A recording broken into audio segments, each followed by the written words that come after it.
latest in tech suit innovation. Frictionless fiber construction.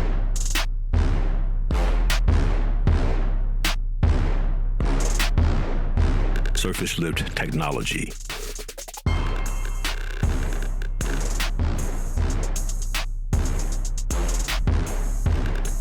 Endo compression cage.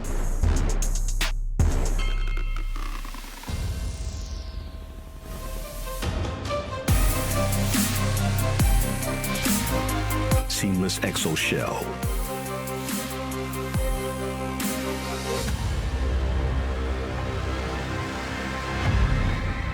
Tier Venzo. Battleborn.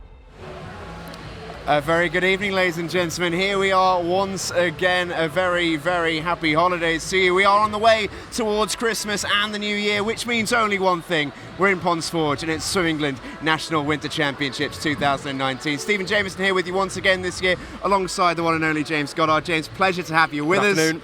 And yeah, we're back here once again. How excited are you for it, first of all? Yeah, very excited. It's a great time of the year. It's a great time of the season. It's mid-season where all the swimmers are training hard back home, working hard in the gym and in the pool. So it's a great opportunity to come here, see how fast the swimmers can swim, especially the juniors here, because I know we've got the European Short Course Championships up in Glasgow at the minute. So a lot of juniors have come down here. It's a great chance for them to maybe get on the podium and become like a British champion. Some great swimmers this morning. I've got some names written down here, which I'm sure we'll have a look back at over some of the races, but very excited. And for those who've not watched winter swimming before, you might not be the most familiar. It's a strange time of year, this, for a swimmer, because this is where you do your hard yards in terms of getting ahead for the summer next year and when the big competitions come along. So this is a real sort of proving ground, isn't it? It is. It's Olympic year as well, which it does make a big difference. Swimmers want to come here, they want to race well, they want to race fast, because it builds that confidence and it gives you that belief, it gives you, they can race well here, go back to training next week and really push forward and push on. So coming here, racing well, we saw loads of personal best times this morning, from especially the juniors. We saw the seniors racing really hard this morning well, and it really shows that this is a great time of the season to swim fast, to give you that confidence for next year for the Olympics. Yeah, it should be a great year. 2020, as Jimmy says, is going to be absolutely massive. He did mention the swimming up in Glasgow, but we've got plenty on the way in Sheffield. In terms of what happened this morning in the heats, let's take a little look back at what went down in the morning session.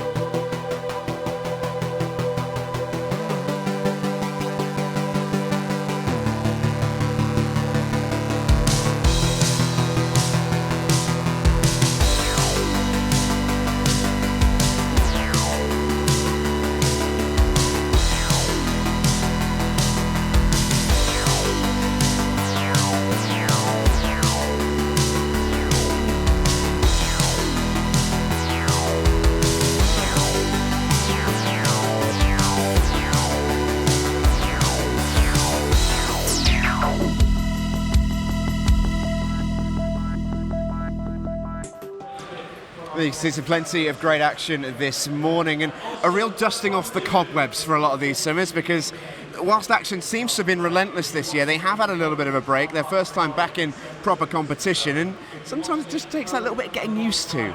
Yeah, it does, but I was so surprised with how straight off the bat this morning, PBs straight away. I was so surprised. I was chatting with Jonathan on the live stream, and there's so many youngsters and seniors swimming so quick this morning. Usually the competitions take maybe 1 or 2 days to get into the competition, but this morning, personal best times all around. It was superb to see some fast swimming straight off the bat. And a bit of a different competition this year as well. It's a day longer, which means the sessions are a little bit shorter. Yeah. And in theory, that little bit of extra rest might just help our swimmers go that extra bit faster. I think so, yeah. There's a good bit of time in between the heats and the finals, so maybe that kind of gives the space and time for swimmers to race harder in the heats. So if it's more cramped in 3 days, sometimes you've got to, tactically you've got to save a bit of energy as the competition goes on. But this morning we could see some fast swimming. They've had a good rest now, a good few hours, 3 or 4 hours now to rest, come back for the finals tonight. And every single swimmer in the world wants to swim quick in the heats, but they have to go faster in the final. They want to go faster in the final. That's why you want to do your best times and put yourself up there for a challenge for a medal.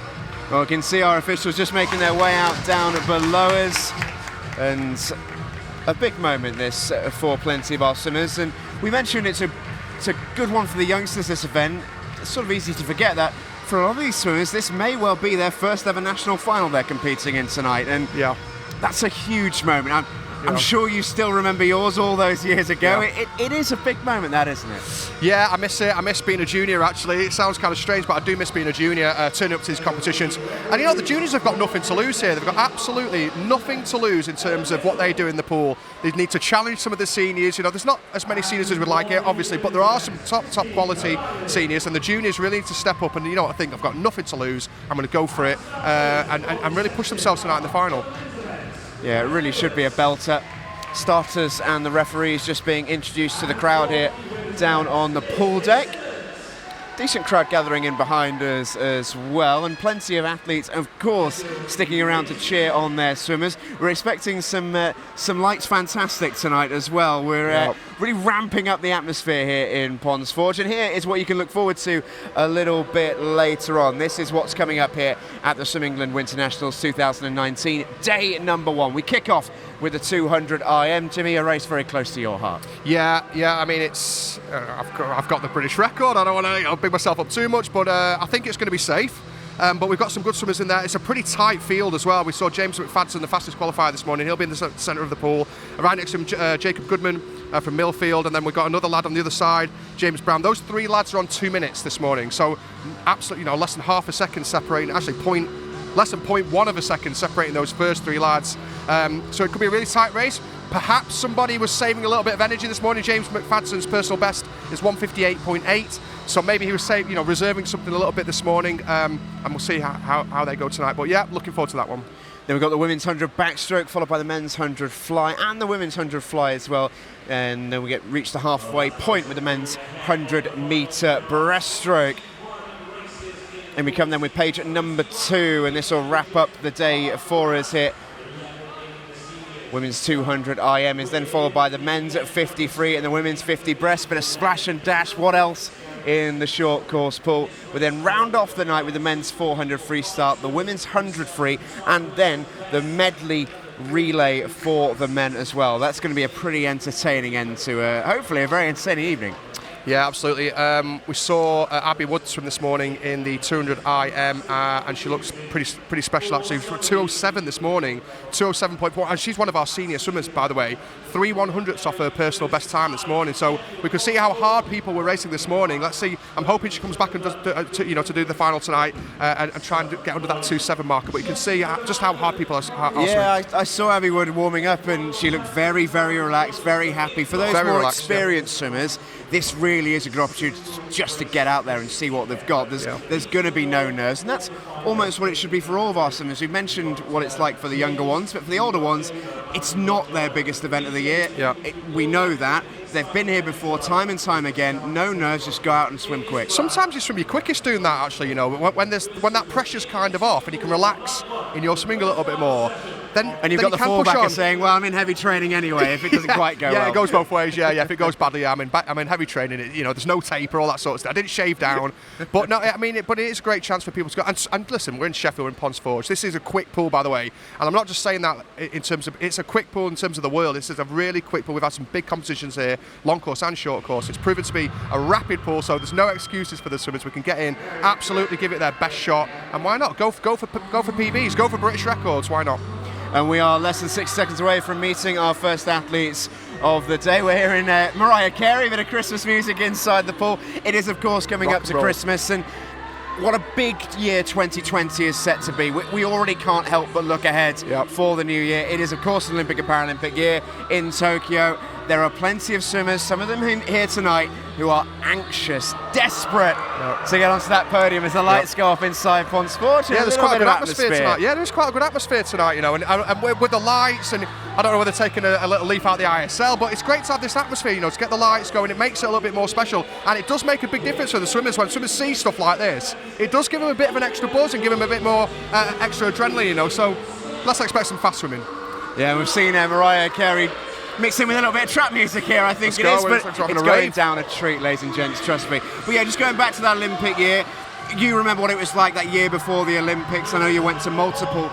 There's just that extra extra flavour in there, isn't it? It just means that little bit more. Oh, absolutely. I don't want to say it's all about the Olympics, but it pretty much is all about the Olympic Games. So yeah, it's a very important year in terms of your training structure, your training programs, your competitions through the year. You've got to pick your competitions carefully. Obviously, a lot of the swimmers have chosen this one, so they'll want to come here and they'll want to swim fast. And and what it is, because we've got trials next March, April time, swimming fast here will give them that kind of platform to go back into their training sessions and work hard and give them the confidence to push on till next year, till March or April, to give themselves that best opportunity to make because there are some juniors here and some seniors here that have maybe never made a national team before, that can make that little extra leap onto the Olympic There's team. always that new swimmer, isn't there? We see that every single international championships, the trials before, the competitions before. Someone always emerges from nowhere. Yeah. James Wilby a couple of years ago, Jocelyn Uliet the same. Yeah. Out of absolutely nowhere, all of a sudden they just emerged, and then they're into that path, and then you can't stop them. Yeah, quite often when you break into the senior team, you're kind of there. Do you know what I mean? There's usually like 2 or 3 that are challenging you, but once you break onto that team, you kind of go from amateur status to professional status. And the way that you think about your training and your diet and the way you act, out when you're socialising, everything kind of just changes that little bit more. It changes that little bit differently. So hopefully we can get some people who have never been on the team before next year breaking onto the Olympic scene, and what a way to do it, straight into the Olympics. Where we see our quickest swimmer this morning. This is James McFadden. Went along in 2.18. Pretty quick swim this morning. He'll be hoping to go beneath that, as all of our swimmers aim to break that 2-minute barrier, which of course is a big one for the 200 individual medley. The lights come back on here inside Ponds Forge. We bid James Goddard bye for now. He's going to go join Jonathan Bell on commentary for the first time in this competition this week. We say a very good evening to the one and only Mr. Jonathan Bell.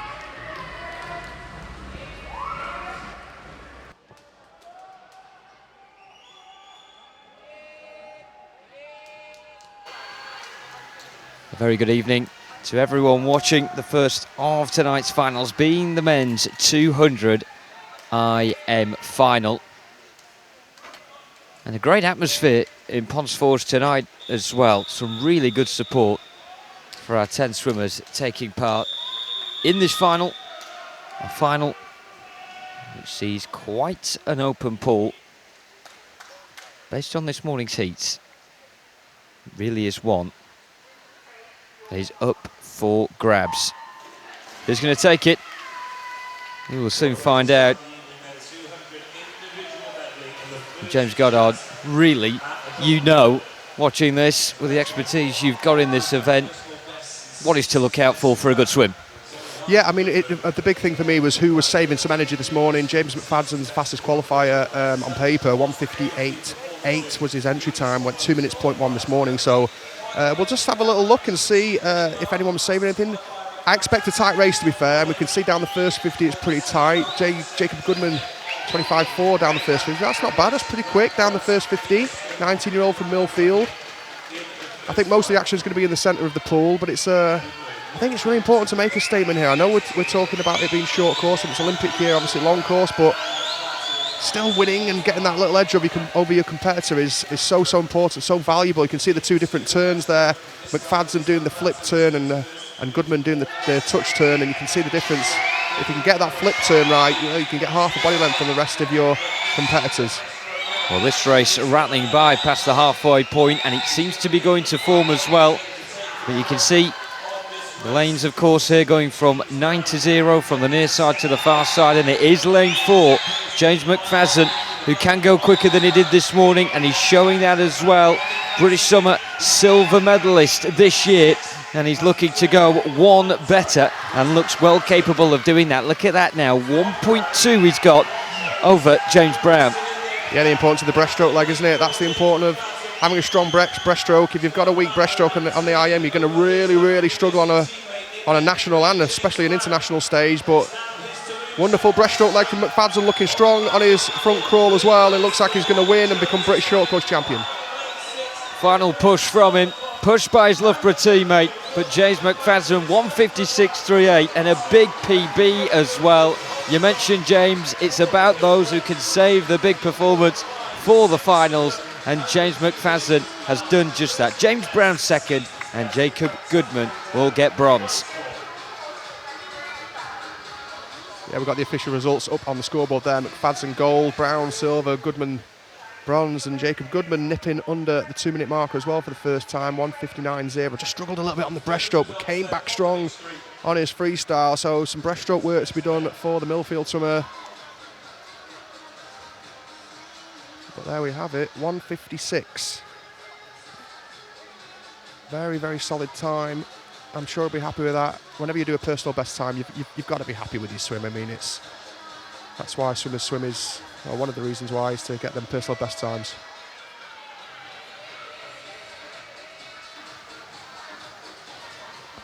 Yeah, more than half the pool there going under the 2-minute mark. And for quite a few of them, that will be for the first time as well. In fact, only 3 of our swimmers in that previous race had ever gone under 2 minutes before. Now time for the youth final, and our youth swimmers getting the same sort of ceremony onto poolside as the Rolders with the lights out, and it really is ramping up the crowd. This race as well looks to be on paper just as close as the previous one. Yeah, I really like the atmosphere actually in the pool. It's with the lights, with the music. I like when they turn the lights off. You know, it kind of gives you that, you know, that special atmosphere. So it's, I think it's great for the swimmers, and it does give you that. I'm just chatting in front of the camera there. It does give you that kind of extra little bit of lift when the atmosphere, when it's kind of just everything the same. You know, the lights are on. It's like in lane 4. It's, you know, but with the lights and the action, it does give you that extra bit of a lift. I think makes you feel like you're part of something special. You know, when it's like that. So great opportunity for the swimmers to swim quick tonight. Well, Ruben Visda of the city of Sheffield, he's going to be in lane 3. He was in the outer lane this morning and really pipped everyone to the post with a cracking swim. He's not really shown much of a track record in the IM. I think he was in lane 0 this morning, start. wasn't he? Sorry, yeah, I think he was in lane 0 this morning as well, which was superb from the outside there. Personal best time from lane 0, 2:0, what was that from Visda, 2:04.76, so should expect him to go quicker tonight. He's got his headphones in, he's got his bag, he's got his hoodie on, his tracksuit bottom, so he means business. You know, when the swimmers like that, they mean business. They're ready to rock and roll. And not being rushed at all by the rest of his competitors, being ready on poolside for this men's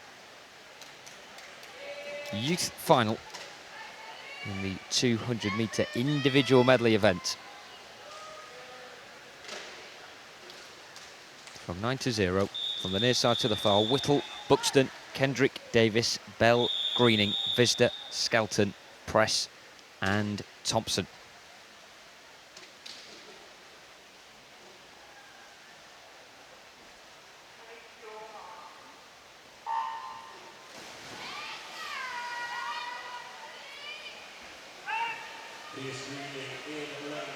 Yellow cap. And this may be a youth final, but yet again, a lot of these swimmers going up against each other. On a rare occasion, of course, we're used to the age group finals, but in this event at the Swim England National Winter Championships this week, it's the open final and the youth final. And all the swimmers are just put together, and it makes things very interesting indeed. Yeah, 26.9, Jacob Davis down the first 50 metres, representing the city of Birmingham. Pretty good fly leg. Looking good on his backstroke as well, quick turn.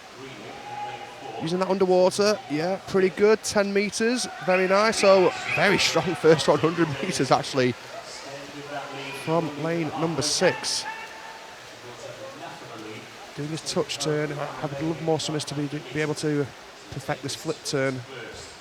Now let's see how strong his breaststroke is. A really strong fly, great backstroke. I'm sure we'll see some of the more breaststroke specialists starting to claw their way back. You can see they're already, just after 25 metres of the breaststroke, you can see people starting to claw back at Jacob Davis.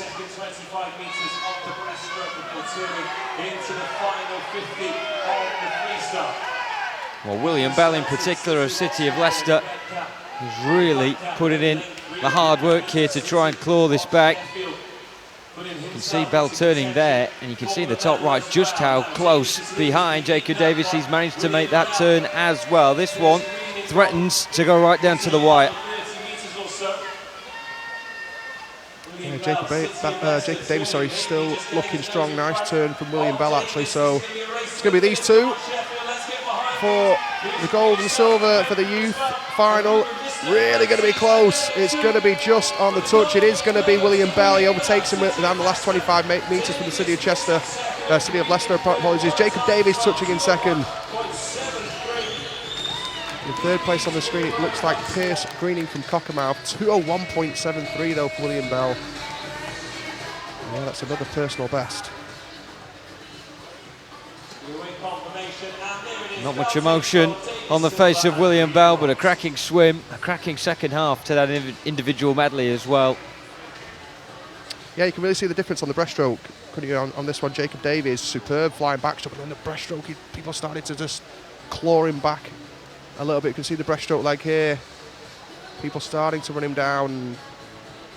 And then Bell from Leicester just taking it on the touch. But some breaststroke work to be done as well with Jacob Davies. Can't have any weak strokes in the IMs nowadays. This is it. You've got to have 4 superb strokes. It's time for the Women's Open 100-metre backstroke final. Well, for the first time, we're going to see what the women are made of. Day number 1 of the Swimming the National Winter Championships 2019. And this race as well features our youngest swimmer in an open final tonight. Leah Whitaker will go in lane 6 for Mount Kelly. She's the only Mount Kelly swimmer taking part in this race, but we've already seen a few of them tonight. With Caitlin Berg in there as well.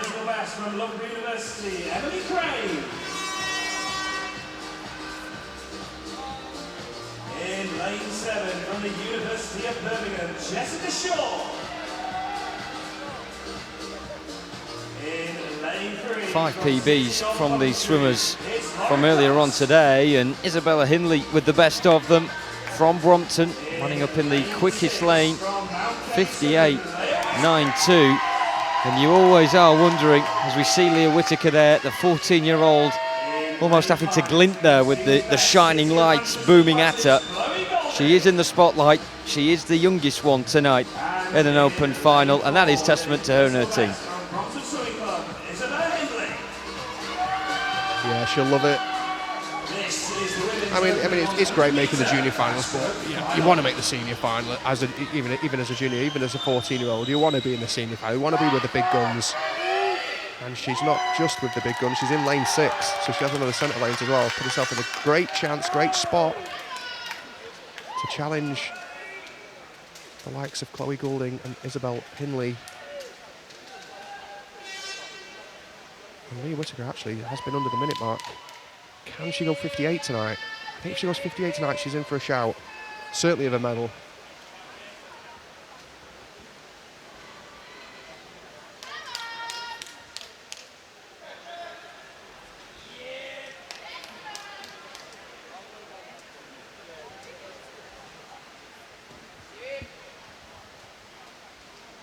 Just a little bit of a wait before this 100 metres backstroke senior final gets underway. Sort of staying loose, shaking her arms, doing some mobility, slapping some muscles.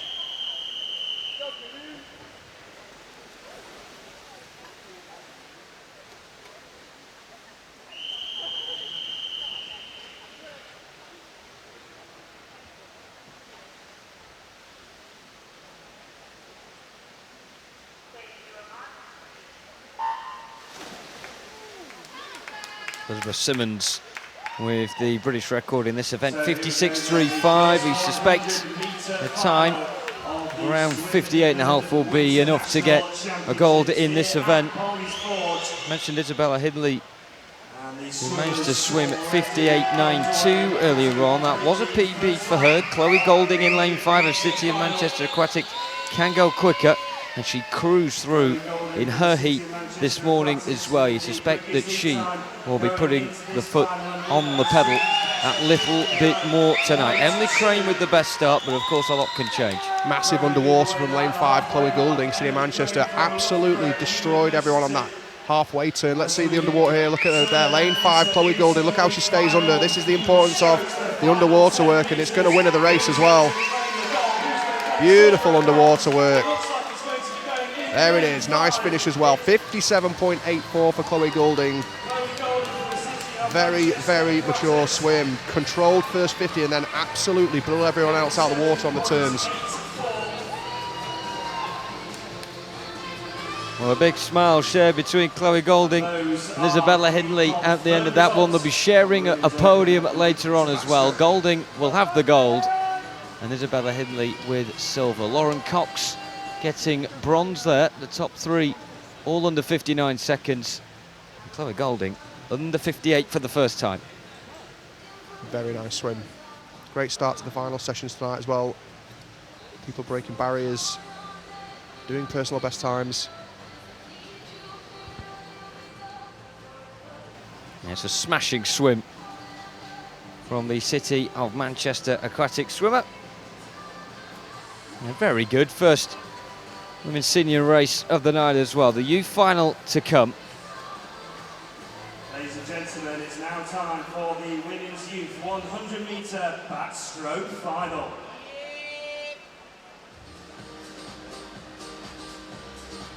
In lane 9, coming into this with a personal best from Wickham District, Jemima Hall.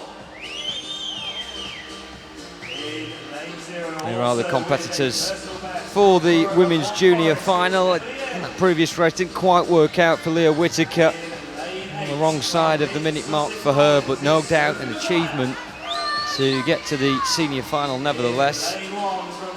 These are some of the swimmers she would have been against had she been in the junior final. A couple of 14-year-olds in this as well. Leona Colbert in lane 7 there of Nova Centurion, one of them.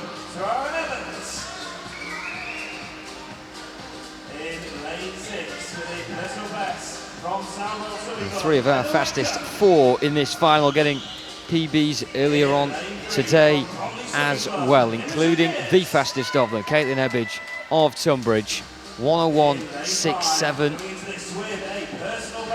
You want to ask the question, will one of these swimmers manage to get under the minute mark for the first time, or will it just be out of reach? But no doubt that's what they'll be trying to target. Yeah, absolutely. Yeah, the 1 minute marker is key in the 100 metres backstroke.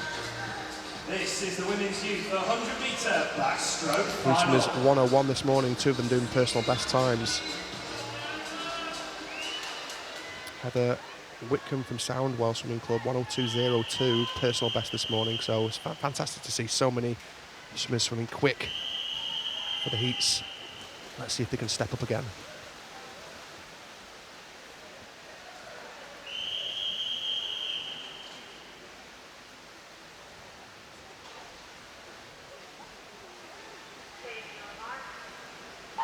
Underway in the women's junior 100-metre backstroke final. So we are underway then here in the Yeah, a couple of the young ladies, lane 3, 4, 5, going 14 metres underwater on the start. Great to see. Let's see how they work it. And I know I keep emphasising it, keep talking about it, but it is something that's so important. You've just got to have great underwater nowadays. It's so obvious, and it's something that you can practice all the time. You know, it's turns. You know what I mean? When we do training sessions, you do loads of turns every single time. So, you know, there's no excuse for having bad turns. Really, work on that flexibility. Work yourself hard in the gym. Practice those turns every single day in training. You know, it might take you a bit longer than others to get it right, but you've got to train yourself to your max potential for that underwater work. Some of the girls come up at 5 metres. You just can't do that nowadays. So something to look back on, watch back, take back into the training sessions. Imogen Mears in 3 and Caitlin Ebbidge in 4, the closest 2 also in lane 1 as well. Emily Peck was sniffing around. She'll just miss out on top spot. Imogen Mears has managed to do it, 101.38. That is a PB for her. And that as well will be a junior gold medal.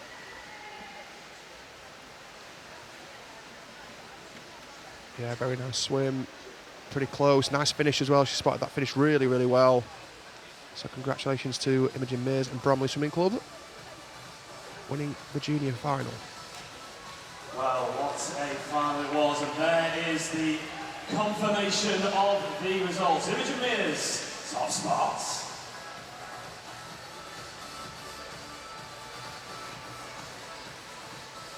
So just looking back at the replay there, nice finish from Mears, just ahead of Peck, and then Ebbidge in third place. Less than half a second split in the top three. Close race. And now, please welcome. Was indeed, and this next one should be as well. The men's senior 100 metre butterfly final. Some big heavyweights in this one. The likes of Sam Horrocks and Eduardo Valsecchi will be taking part. Jacob Peters, Jamie Ingram as well. Swimmers who are capable of swimming a little bit quicker than they did earlier on today.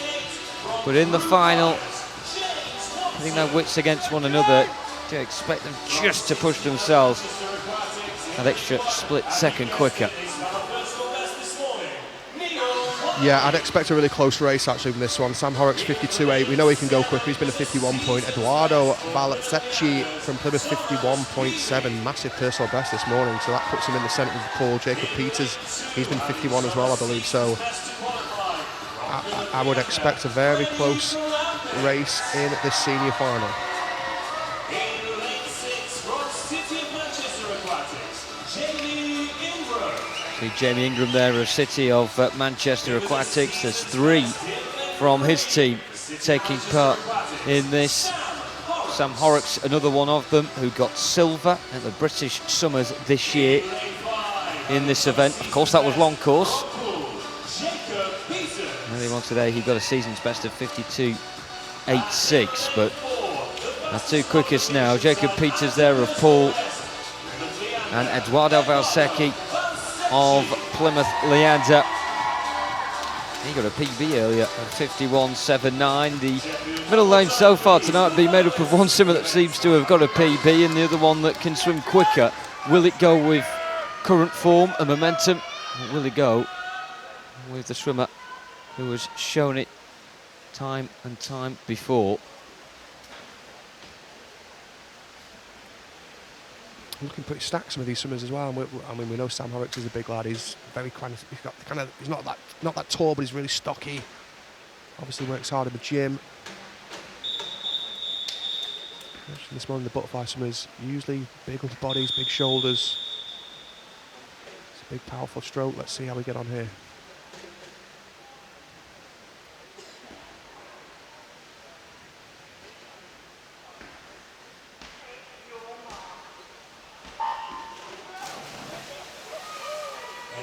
You see the 3 Plymouth Leander swimmers and 3 City of Manchester Aquatic swimmers. You'd expect 1 or 2 of them to be loitering towards the podium spots. It's a good start from the central lanes, particularly Eduardo Valsecchi of Plymouth Leander. Yeah, great skills. Great off the blocks, great underwater. Came up first, gets around the wall the quickest as well. Not the biggest in the pool by any stretch of the imagination. You can see him standing next to the 2 lads next to him. He was almost dwarfed, but he's got these skills, and that's the importance of skills and technique in swimming. It is a very technical sport. Just starting to claw him back, though, is Jacob Peters from Poole. Look at Poole working out underwater. This is going to be close. Eduardo's starting to die a little bit now, and you can see the experience of Poole coming through. He's going to take it down. He's going to become British champion. Let's look at the top 51.16. Massive drop from Jacob Peters from the heat. Eduardo Valsecchi actually gone very well again, 51.7, and Sam Horrocks 52.02.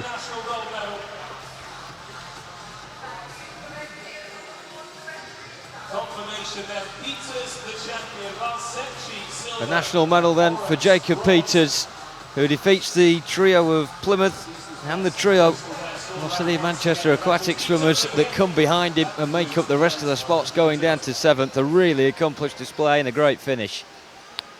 Yeah, you could see how the race developed. Actually, it was kind of interesting.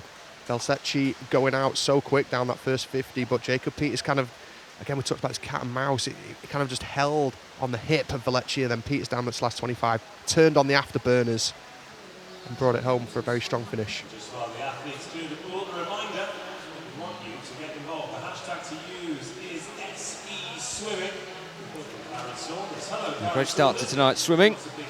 A warm welcome to those that are just joining us here at Ponds Forge. Day number one, night number one of the Swim England National Winter Championships 2019. Great to have you along with us. And whoever you are watching and supporting tonight, make sure you let us know on Twitter. Hashtag SE Swimming.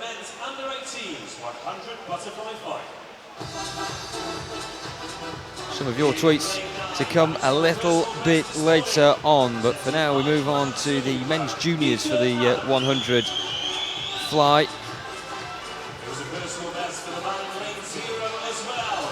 Rob Pershaw, Patrick Heeks. It's another race where you've got a lot of swimmers going around towards the 55-second mark. George Barbara City of Sheffield, it's his teammate Cole Hewitt who's the fastest on paper going into this. He's knocking on the door of 55 seconds this morning. He has gone under that before though. In fact, he's the only swimmer to have swam under 55 seconds, and you really feel as though one or two others, these swimmers, are going to have to step up to the mark in that respect if they are to get a place on the podium and collect a medal.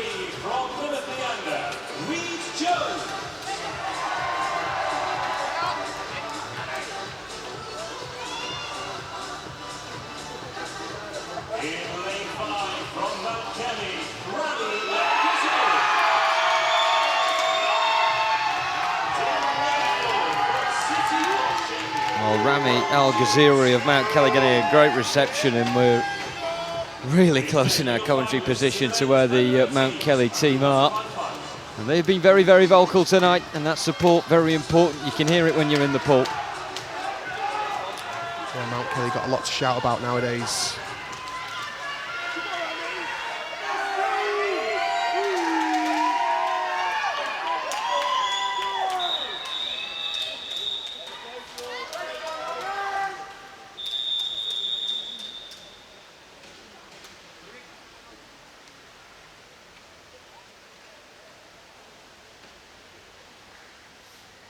From lanes 9 to 0, Allen, Barber, Gammon, Watkinson, Al-Ghaziri, Hewitt, Jones, Klimaszewski, Hart and Heeks in the men's junior 100 fly, and a bit more of a scattered start in this one.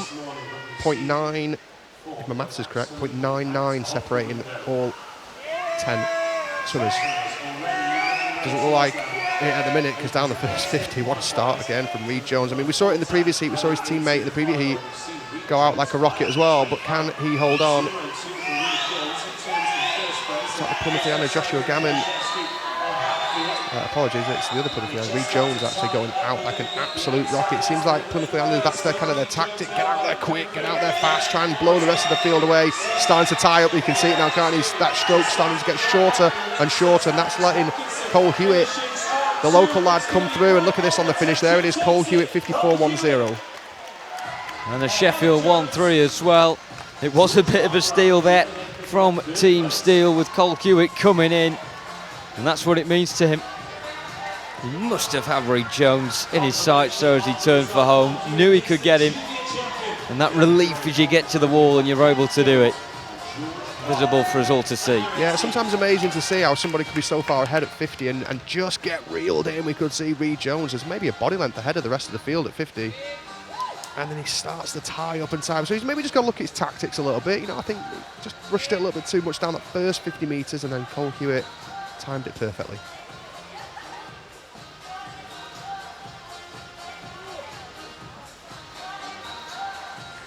It's nice to see Cole Hewitt, a Sheffield swimmer, punching the water, punching the air. We really enjoyed that swim, so did we. Keep those tweets coming in, guys. Hashtag SE Swimming.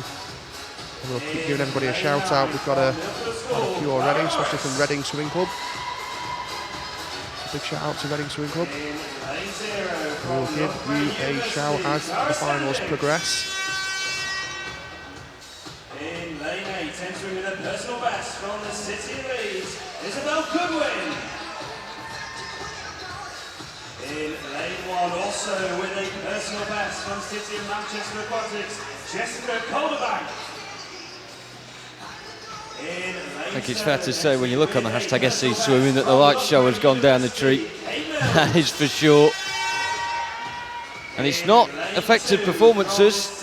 No one's been overawed by this, particularly some of the younger ones. We've still seen some good times tonight and some young talent in this pool as well with the women's 100-metre fly. We've got Sophie Freeman in 3. She had a really good battle earlier on actually with Georgina Pryor, who lines up in lane 6. There we see Sophie Freeman of Plymouth Leander.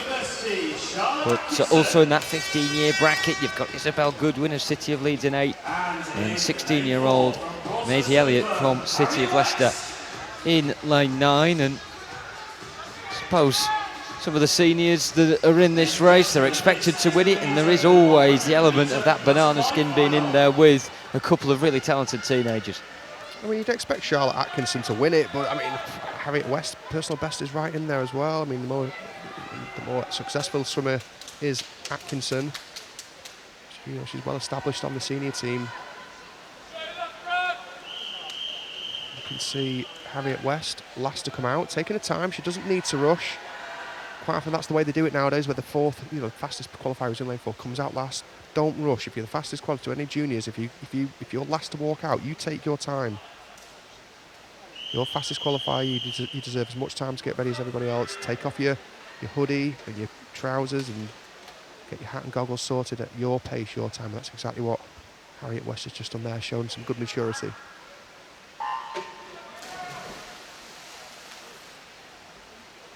So here we go for the Women's Open 100-metre butterfly final. Some good starts in the centre of the pool, as we'd expect from our senior swimmers.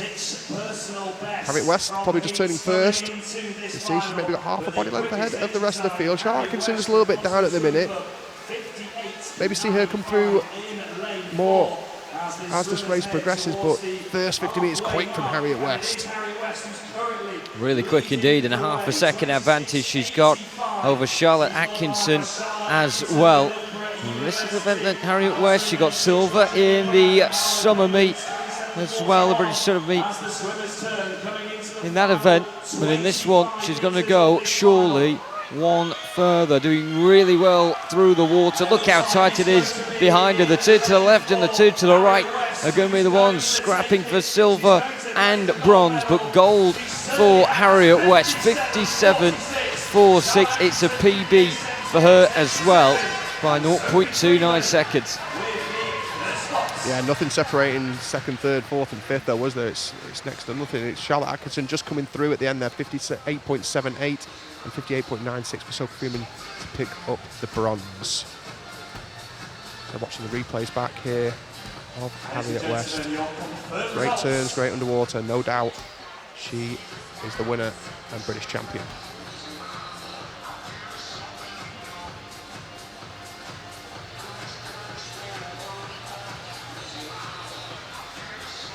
Well, absolutely steaming through these races so far tonight, as Stephen Jameson mentioned at the top of the show. It is more of a drawn-out schedule this year, 4 days rather than 3, and that does mean that there are less events in an evening, more time for the swimmers to focus on their evening schedule. Yeah, I do feel like sometimes, a Friday, Saturday, Sunday competition is a little bit too cramped. I'm just thinking over some competitions I used to do. I did feel like it was a little bit cramped Friday, Saturday, Sunday. That extra little day does make a big difference, I think, and it makes it more summer friendly for the swimmers and the coaches. So I think it was a good idea to stretch over 4 days this year. Certainly a better chance to stomach your dinner as well, I think, for a lot of the swimmers, and get the warm-ups in for the evening session. Yeah, you do feel rushed sometimes, especially if you want to do more than, say, 2 or 3 events, Sometimes it's spread over the 4 days to get that little bit extra recovery time to focus on maybe 1 or 2 extra races. At this time of the year, it is all about the racing. You want to get some good races under your belt, get some good times. And so every opportunity for the swimmers to swim fast. And they've not disappointed, to be fair. We've seen personal bests all over the place. We've seen some quick swimming from juniors and the seniors. Really been impressed with the start to this competition. You see some of the swimmers squinting when they come out with the lights and the rise. They're probably wishing they brought the shades as well as their goggles for the walk-on. It's built up the tension as the lights return and the action is about to begin. Looks like a no-show for lane 4. The rest of the swimmers ready correct, and well, I suppose very simple to say that the door is open with the fastest seed not competing. The rest of the athletes to watch to the fore and take top prize.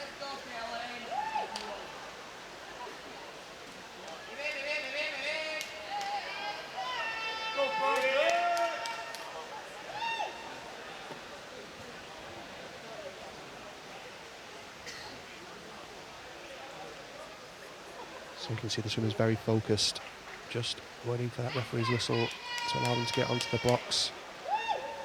It's very strict, actually. You're not allowed to step onto the blocks until the referee blows his whistle. If you do it too early, you get told to step back down. So very focused, the swimmers, for this delay. But it's the same for all of them, A couple have taken the goggles off. A couple keep the goggles on. Here we go.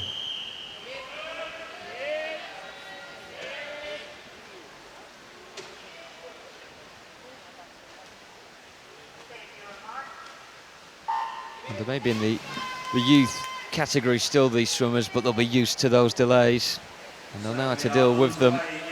Don't think it will affect the performance. No, not at all. No, it's the same for everyone. It's not like one person's been delayed more than the other. It's the same for all 9 swimmers in the pool now. As you can see, we're missing the centre lane, which is a shame. But hey ho, that's the way it goes. A great opportunity for one of these to become a junior champion here at the National Winter Championships. This first 50 metres, it is pretty close actually. Down here in lane number 8, looking strong. Jasmine McCree from Pool Swimming Club. Had a good start to this meet actually as well. Swimmers at Pool, they're doing something right. So keep up the good work, Pool Swimming Club. And it is Jasmine McCree down here. If she can hold on, it'll be a great swim from lane 8. She's just starting to tie up, and the Mount Kelly swimmer starting to come through. Caitlin Bergin. It is going to be the Pool Swimming Club swimmer, Jasmine McCree. We just need to confirm that on the scoreboard. We're having a couple of technical issues, but to me, it looked like it was lane number 8, Jasmine McCree, coached by Barry Aldrich. Not sure of the time. Nothing's come up on the scoreboard yet. We'll have that confirmed very soon. Well, she won gold a couple of years ago in the Swim England Winter National of 2017, Jasmine McCree. A couple of years older and on the outer lanes, but managing to put in a really good swim there as well. We'll have to, of course, wait and see, as you mentioned, James, what the time is there, because that could be interesting also. Yeah, she went 1:01.93 this morning. The personal best time is 1:0.74, so I'm sure she'll want to get on that. I mean, it was a strong swim. Great from the start. I mean, it was kind of a surprise because lane 8 and 9 are closest to us, so sometimes we don't, even though they're the closest to us, we don't really look. We always got our eyes on the golden lanes in the centre of the pool, and she really stood out at the 75-metre mark and put herself in contention, and there's no doubt she was the winner there and the winner of this junior final. Still waiting for the official results, just having a couple of little technical issues.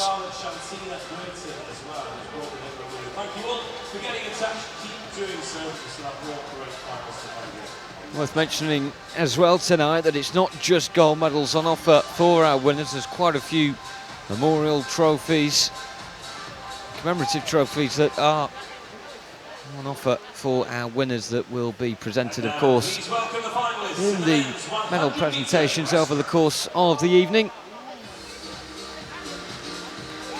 first batch of medal presentations still to come as we move on thick and fast with tonight's action in Ponds Forge. Live coverage of the Swim England National Winter Championship 2019. Wherever you're watching, a very warm welcome as we welcome the athletes for the men's 100 metre breaststroke.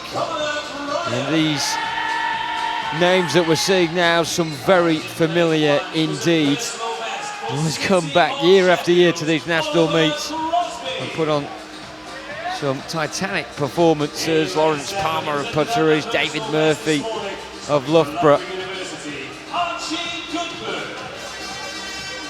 One of these have been there and done it all before.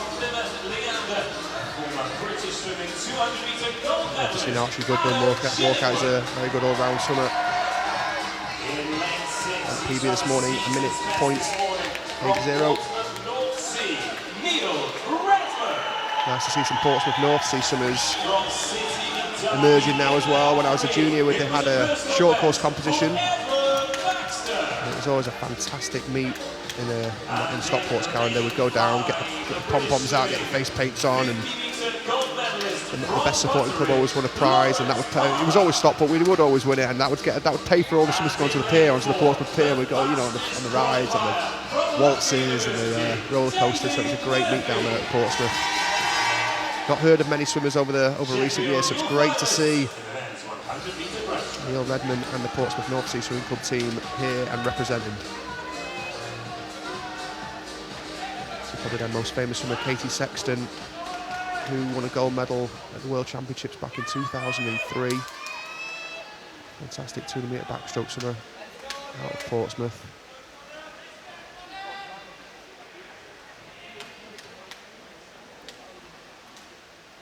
Here we go for the men's 100 metres breaststroke final.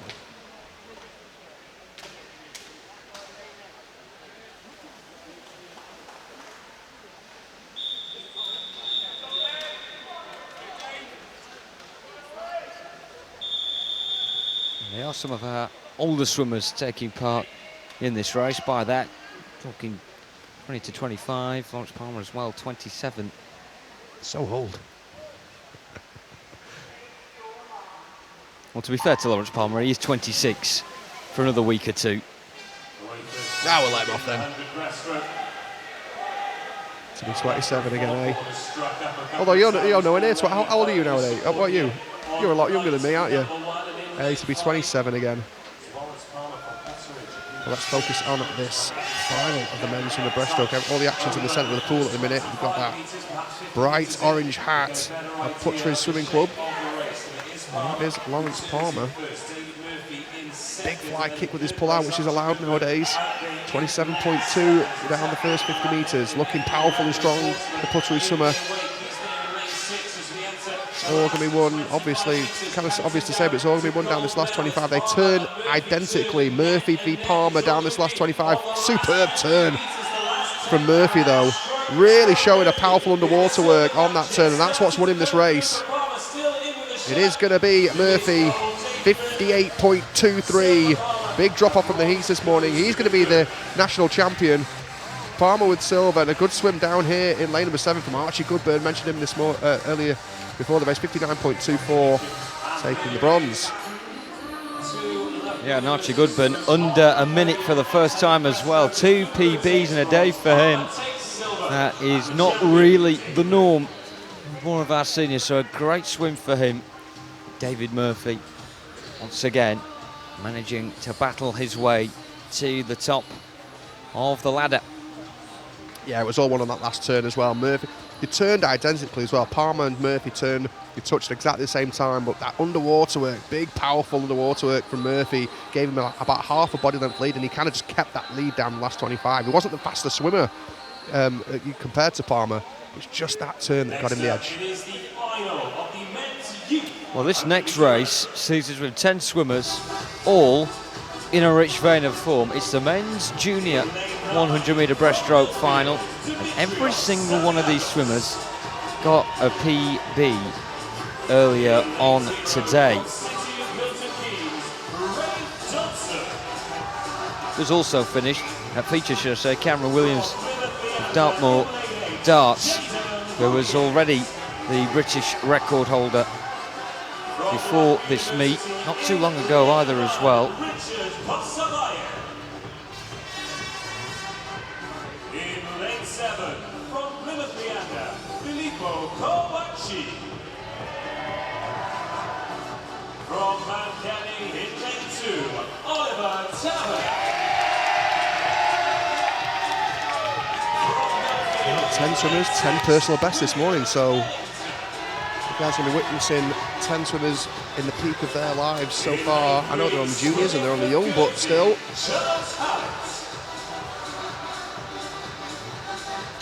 Right at their peak, so we're seeing these swimmers at the best form they've ever been in their lives, so let's see how they get on in this final.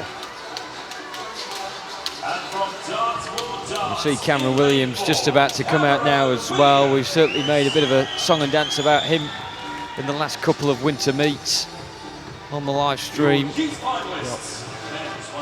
Got some big support Dartmoor Darts as well, getting some tweets from these guys, obviously getting right behind their swimmers. Big support from the Dartmoor Darts Swimming Club team. Really stand out with this nice purple and gold club colours. Great to see. Looking in good shape as well, Cameron Williams.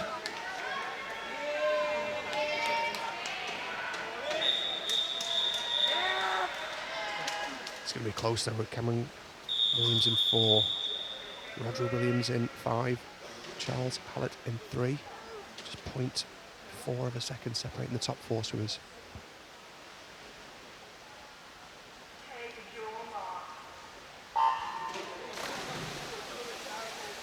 So here we go, the junior 100 metre breaststroke final. Your guess is as good as mine who's going to take it down. We're going to obviously have to watch the race to find out who's going to win this. Strong start from lane 5, Rodri Williams, City of Liverpool Swimming Club swimmer. Obviously in the red hat of Liverpool. As you can see, down the first 50 metres, lanes 5, 4, 3, 2, 7 and 8 pretty close as well. It is just Rodri Williams, 28.79 down the first 50 metres. But still not much separating the top few, and the angle that we've got here in the commentator booth is 3 or 4 lads turning together with 25 to go. And Cameron Williams, who holds the British junior record, really have to battle him back here. Rodri Williams, can he hold on? He can do. And just over a minute as well. What a time, 1:0.87. Almost a whole second off the PB he got earlier on today as he marches on to gold. Yeah, superb swim, 1 minute 0.87. A personal best as well for Cameron Williams, 1 minute 0.32. And Oliver Taverner from Mount Kelly, 1:01.68. Another huge personal best for him as well. He knocked a second off from this morning as well. So personal bests all round. And our juniors are really showing us what it's all about. Yeah, looks like Cameron Williams strengthens his grip on that British junior record as well with that swim. Of course, it needs to be ratified, but looks like another PB for him, which any PB at the moment for Cameron Williams equals a junior record. Now move on to the Women's Open 200 metre individual medley final.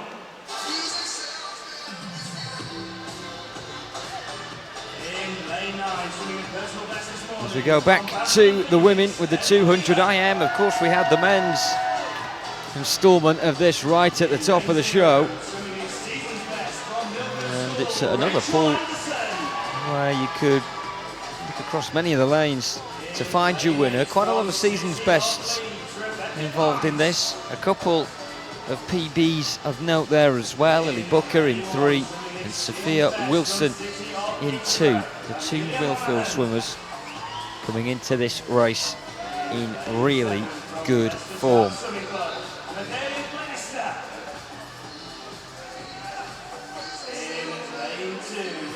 Will be a really tough ask though for most of the pool to stop Abby Wood from claiming the gold in this. We thought like a lot of the seniors had done this morning, that she'd hold off a little bit and entice the rest of the pool in, but she went out there, all guns blazing, and smashed a time of 2:07.15, just 200ths outside of her PB. She means business.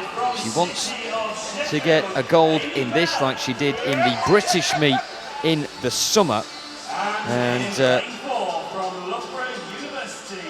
anywhere near Siobhan Marie O'Connor's British record. That might be a bit of a push. Abby Wood, though, certainly the favourite for gold. Yeah, big heat swim this morning from Abby. 200s off her personal best time. And obviously it was something she'd had a talk with her coach. We're hitting the heats hard. We're going to hit the final hard. And, you know, it's good practice, actually. You know, when you get to the Olympic Games, you get to these major competitions, you can't ease off in the heats. You've got to hit them hard as well. So perhaps that's the thought process that was going through Abby Wood and her coach's mind. Let's just go for it in the heats, and we'll see what we can do in the final. And we're about to watch and see exactly how she's going to put this turnaround together.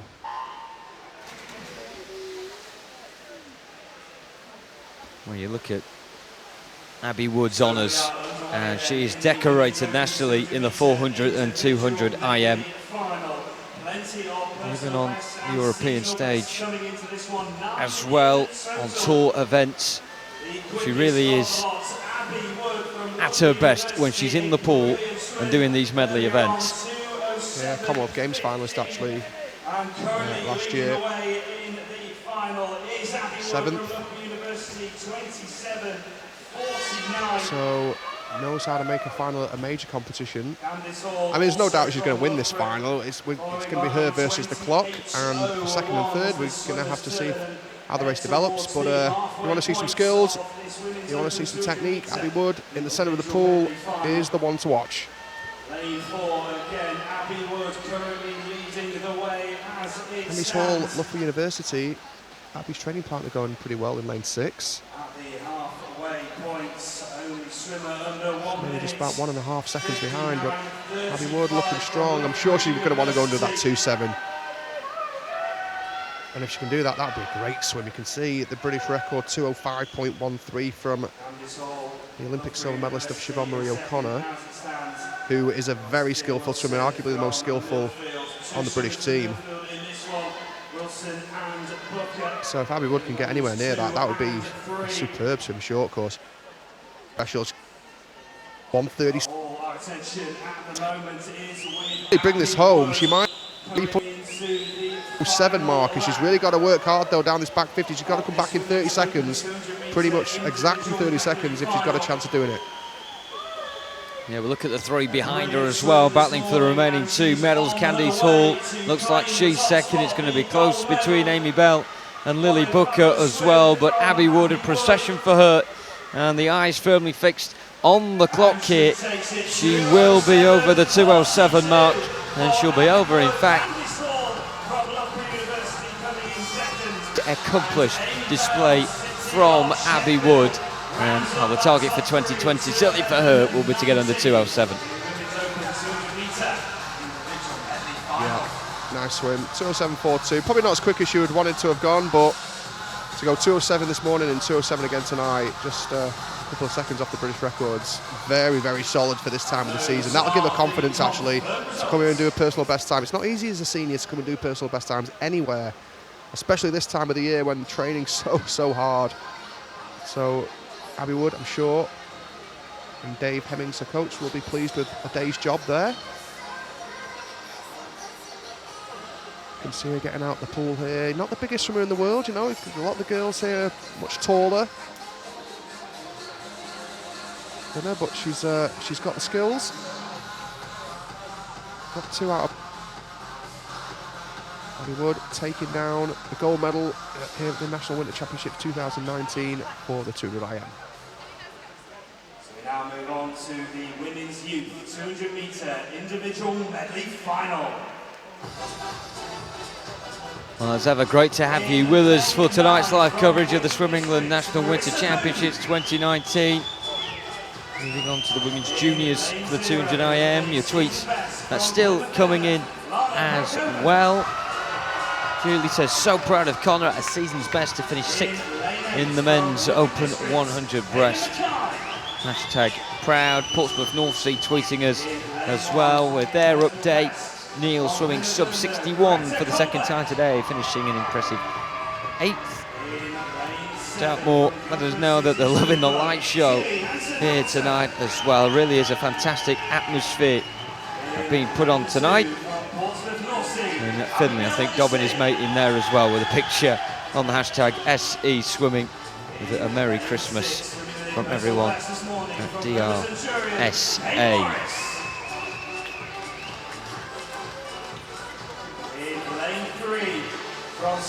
It was all about Abbey Wood in that last race, James. We look at this one, could be about any of them.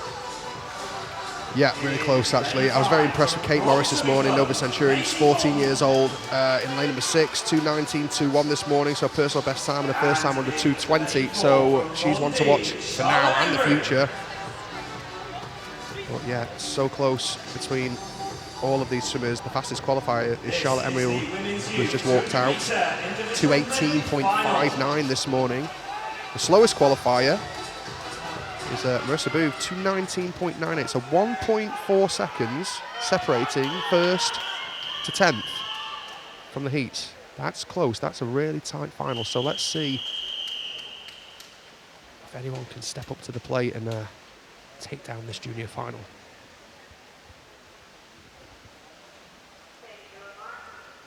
I think for one of the first times tonight we're looking at this pool and thinking there could be a winner from any lane. So underway then in the women's youth 200 metre individual medley final for personal best and season's best. It's a swift start in lane 9 from Marissa Booth of Wickham District. Very strange butterfly from Charlotte Emery in the centre of the pool. Not her strongest stroke. I kind of think sometimes on an IM, if he flies the weakest, that's maybe a slight bonus because then you've got the rest of the race to claw it back and bring it home. Charlotte Emery didn't have, from Taunton Dean, didn't have the best butterfly. Let's see how this race develops.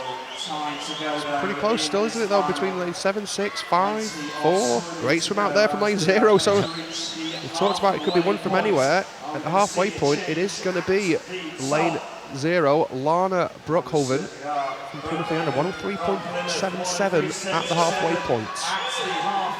This really is a scattered pool. You've got Marissa Booth once again battling to keep up there. The two outside lanes are in the thick of this here. Lana Brookhoven still spearheading things. Not a lot ahead of those competing with her as well. Kate Morris in 6, Tilly Hanson-Hamilton in 7, Marissa Booth clinging on there as well. But if anything, Lana Brookhoven is extending her lead slightly. Yeah, she's got massive support on that side as well. She's in lane 0. That's where a lot of the swimmers are on poolside. You can see the gold and silver shirts of the Plymouth Leander swimmers really roaring her on. And as she goes past them now, they're going to be right in her ear, literally a metre away from them. And there we have it, massive roar for Lana Brookhoven. She'll be able to breathe across the pool and know that she's in the lead. She will be able to, look at this massive wave on from her team there, look at the support. And if she can hold on, this is an absolutely amazing swim from the youngster from Plymouth Leander. She's going to do it actually from lane 0. What a swim from Lana Brookhoven, 2:19.89 this morning, 2:16.22 tonight. That is a hell of a swim, and look at the round of applause she's getting from her team. Brilliant to see. We thought the winner might not just come from the middle lanes, could come from anywhere. Perhaps not that emphatically though. For Lana Brookhoven, Marissa Booth in 3rd after being on the outer lane there in lane 9. And it looks like, after all that, a Plymouth 1-2. Greta Colbeck getting silver, so even more reason for those from Devon to celebrate. Wonderful swim. 2:19.89 this morning, season's best.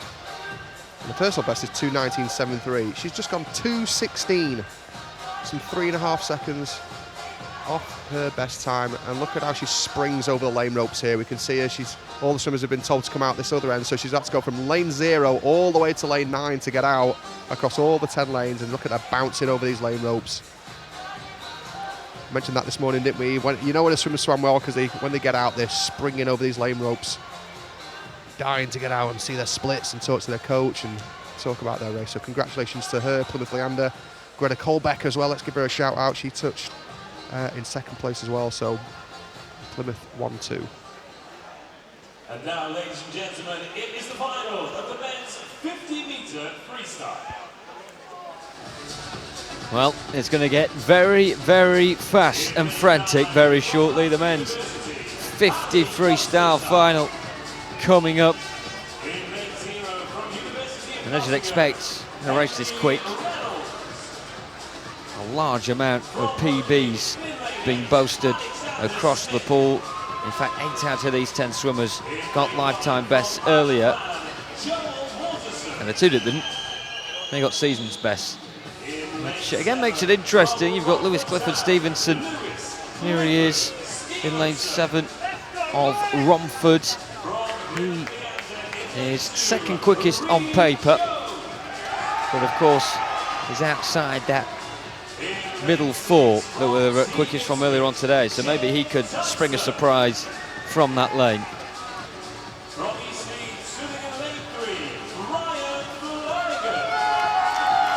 Could see a nod towards the camera there from Jake Tyson of Team Ipswich.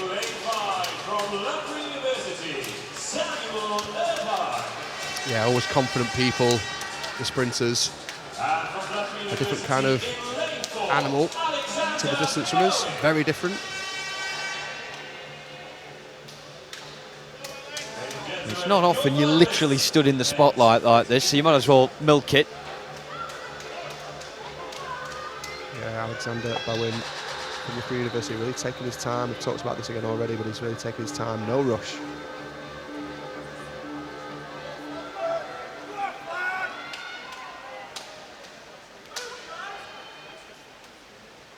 He knows what he's got to do. It's on his pace.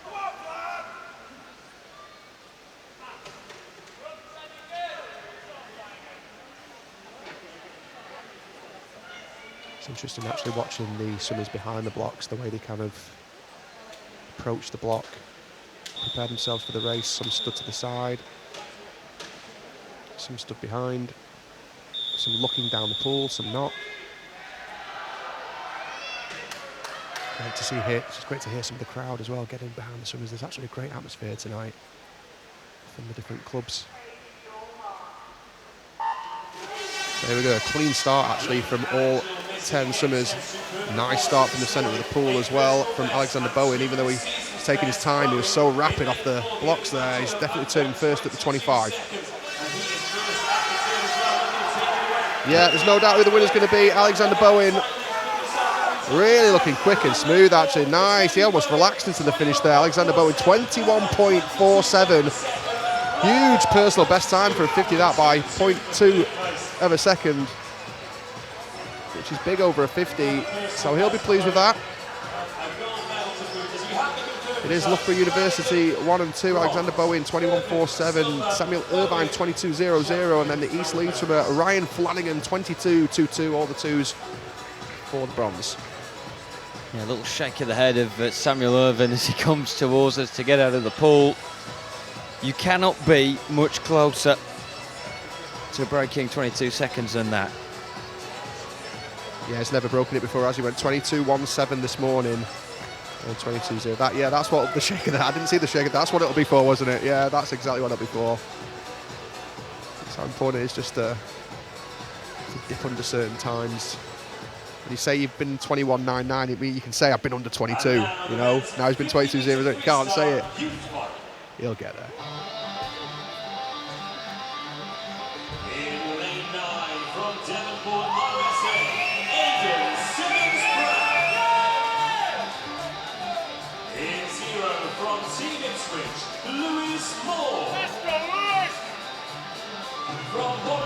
So we've got the super talented Jacob Whittle from Davencio XL Swim Squad in lane 4. He'll be the fastest qualifier. What a couple of years he's having. Absolutely flying at the minute, this young man. 15 years old. And he's going to be heavily the favourite to win this junior final. And personal best this morning, 22.82. There's Ewan Taylor from Guildford, just out there, lane 6 here. Sean Tsai.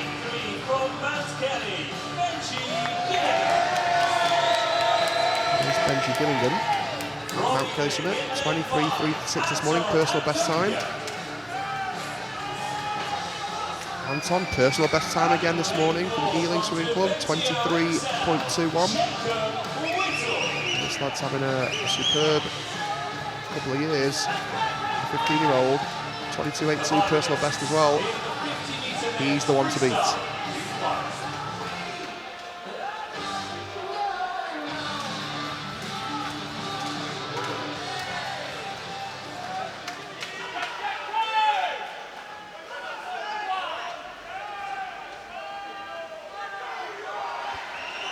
Well, you see Jacob Whittle just on the left of your screen there. He did get the English junior record earlier on today of 22.82, beating his own of 23.15. The British record is boasted by the Welshman Matthew Richards of 22.68. And, well, you imagine that will be in Jacob Whittle's sights.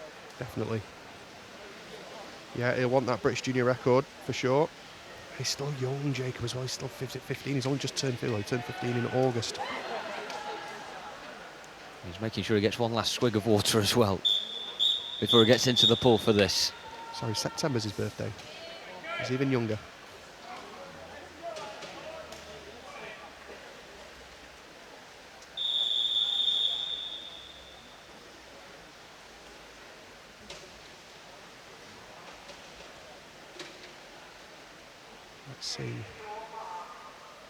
Let's see if we can get a British junior record. Jacob Whittle with the English record.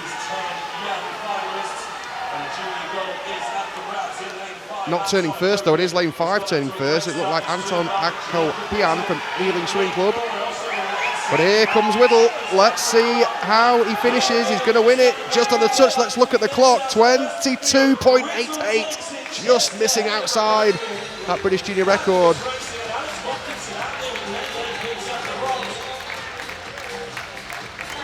But a good swim, taking down the junior final, Jacob Whittle. He was the one to beat. Great swim as well from lane 5. Anton Akopian from Ealing, 23.05. And Alex Watkinson from Warrington Warriors, 23.17. Taking down the bronze. Yeah, just outside his own English record as well that he set this morning. But good going from Jacob Whittle, who continues to make improvements. He will get a PB from today, it just won't be in the final.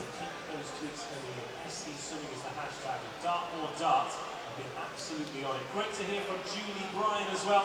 She's incredibly proud of Connor and his season's best 6th place finish in the Open 100-metre breaststroke.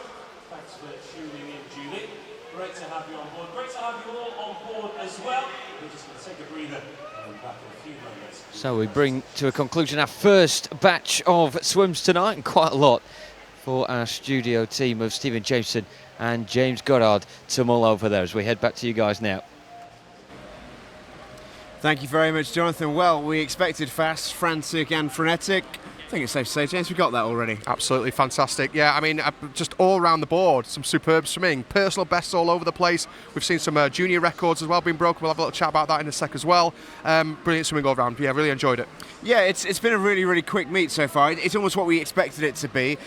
Probably the most stacked race we had was that women's 200 IM with lots of recognisable names in there. And a really strong swim in particular from Abby Wood. Yeah, Abby Wood, yeah. She went a little bit quicker this morning in the heats, but you could tell she's obviously had a chat with her coach where they're going to hit the heats and hit the final. And 207's really solid. Siobhan Marie O'Connor's British record's 205.1, and Abby was only 2 seconds off that, which is a very, very strong swim for this time of the year, for this time of the season. Very impressed with her skills. And what have you made as well of our British junior record? We have to speak about Cameron Williams getting one of those. In fact, he's got 3 in the last 3 weeks. Did it at the Southwest Regionals a couple of weeks ago to get here. 1 this morning, won this evening. It doesn't get much better than that, does it? No, he's at the peak of his powers. It's great to see him. The juniors across the board have been fantastic. So Williams, fantastic breaststroker. I've got some names down here. I've got Lana Brockhoven in that 200 IM, that junior 200 IM final. From lane zero, absolutely killed it with the Plymouth Leander team right there cheering on, literally like a metre away. They're almost reaching into the water and pulling her along. When she's breathing to that side, they're literally 2 metres away from her, so she'll get a massive roar, and it really helps and it really pushed her on. And the teammate got the silver medal as well. We just saw Jacob Whittle there in the 53. He broke the English junior record this morning actually for the 50. He's swimming. He's had an amazing couple of years. He is quick. Oh, he's rapid, and he's only just 15 as well. He turned 15 in September, so this lad's got a bright future. And if he keeps training the way he's doing at Devencio Swimming Club there, they're doing a fantastic job with him. If he just keeps progressing the way he is, keeps his head strong, works hard, he's got a bright future. He's one of those amazing youngsters where when you see him from distance, you see him in the pool cracking along, you think, you almost get taken aback when you see him in person, and he's half your size and still got that baby face. Yeah. He really is a swimmer almost beyond his years in that sense. Yeah, baby face, but senior time. So it's a bright future for him. It's always great to watch him swim, and he's doing it short course, but he can also do it long course. In fact, he's probably better long course, which is where you want to be as a swimmer, really, for the Worlds and Olympics. So he's got a bright future. Looking forward to see how he progresses. This is the presentation for the men's 200-metre individual medley.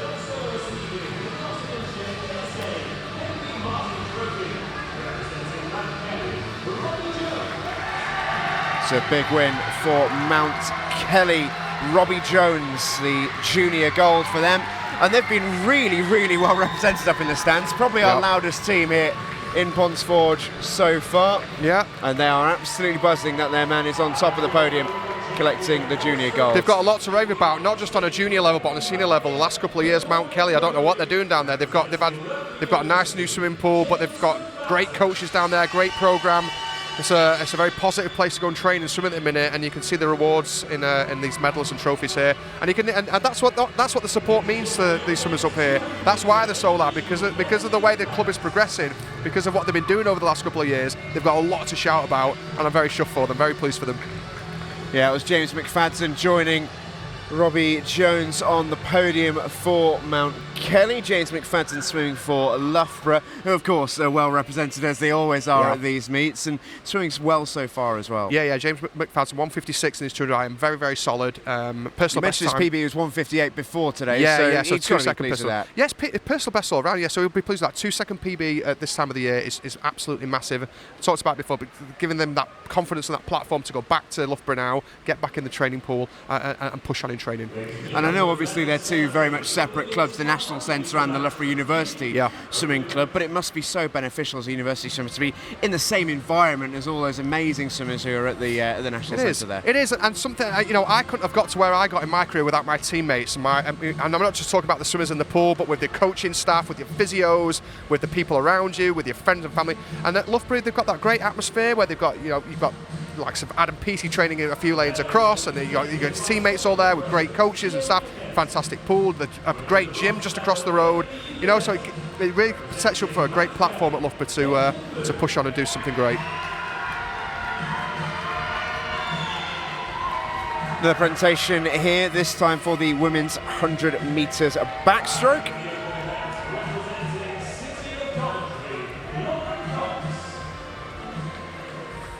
Lauren Cox picking up the bronze there for City of Coventry. This race was a close one. It was our first one that in the women's race of the evening, and it went the way of Chloe Golding from City of Manchester Aquatics in the end. Millfield on the podium in the juniors, and that will be a bit of a theme throughout this weekend, I'd imagine. They have such an excellent junior programme there at Millfield. Almost in some ways the Loughborough of the junior programmes. They've got a fantastic setup down there. Ewan works so hard with all the team and the rest of the coaches, of course, to produce some really top quality young swimmers. Yeah, and I know Ewan personally, trained with him for a few years, went to an Olympics with Ewan in Beijing, roomed with him in Beijing as well, actually. So I know Ewan's personality, and it fits perfectly as a coach. He's very knowledgeable about swimming. Perfect job there for him at Millfield. He's doing a fantastic job as well, producing some great juniors and senior swimmers. Very pleased for him.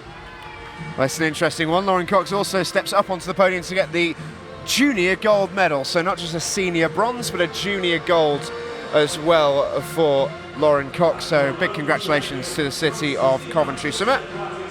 And here comes Chloe Golding for City of Manchester Aquatics. Still a force to be reckoned with up there in the northwest. Yep.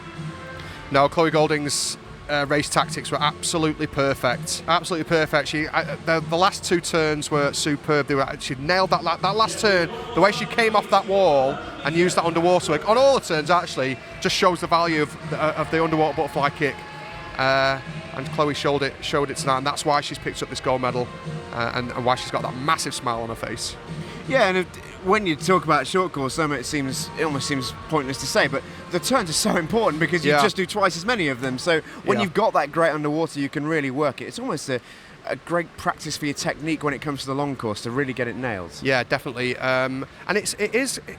I mean, quite often you'll see the best swimmers win the short course and the long course, but then every now and again you'll see someone win the short course and kind of come nowhere in the long. And it can be kind of like 2 different sports sometimes. If you've got great turns, if you're quick round the wall and you've got that great underwater butterfly kick or great pull-outs on the breaststroke, which we saw from some of the swimmers as well tonight, it can make a massive, massive difference. And it's a great... And to all swimmers out there, when you're in training, you've got lots of turns to do in training because we do loads and loads of meters. Practice it every single time. It's really important. And I think the best example of that from modern times has been the likes of Adam Peaty, literally untouchable in the long course. But get him in a short course pool, when all of a sudden isn't it? It's a lot tighter. Yeah. Much bigger race. Yeah, so we go with another ceremony here. Sorry to cut you off there, okay, James. Got the men's 100 fly ceremony coming up here. Yeah.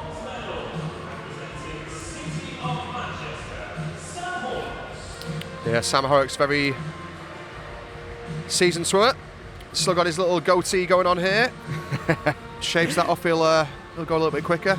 No, I remember you talking about this last year, how it used to almost be like a statement thing amongst swimmers that you'd leave yourself with that beard a little bit longer just to go, I'm nowhere near 100%.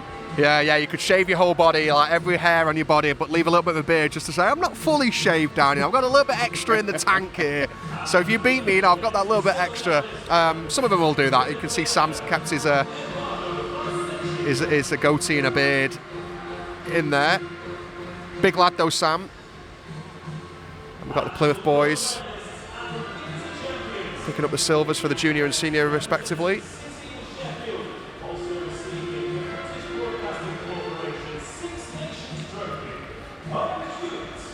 Cole Hewitt picks up the junior title for City of Sheffield. Yeah, he had a good swim actually. Finished so strong. Very impressed with this young man. In his home pool. He gave a punch in the water as well. We've seen a huge amount of him in the last few years, but sometimes we just see these swimmers emerge in these meets. I know, and you know what? The way he finished and the way he celebrated, actually punched the water like quite hard and punched the air, and you could see what it really meant to him. Maybe that's what it was. You know, he's not quite maybe done what he's wanted to do over the last couple of years. He's stepped up here and done a massive personal best and took the junior gold with his. You can see the trophy there as well.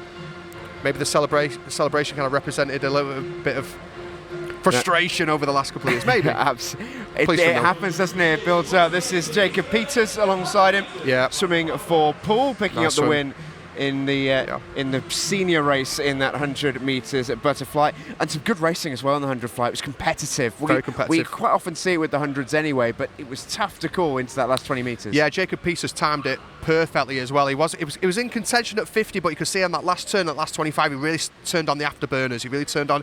You'll talk about that with some swimmers. They've got the gears, but the top swimmers will have that kind of sport mode. Do you know what I mean? And, you know, if you put it into sport mode and they kind of just take off, and Peters had it down that last 25, he put it into sport mode, just kind of overtook everybody and got it on the touch, so it was a great finish. Yeah, it was neutral in the heats, sport mode in the finals. Yeah, that's it. Yeah, that sport mode. And we got the finals coming up as well. We've got the 100 fly ceremony coming up, and then we are back into the finals. 50 breast on the way. Yep. And some more splash and dash. We ended the last section of swimming with some 50 free, 50 breast on the way. Yep. This is a race that, in short course especially, your underwater is everything. Yeah. No, it's great. It's so important to get a great start, great underwater.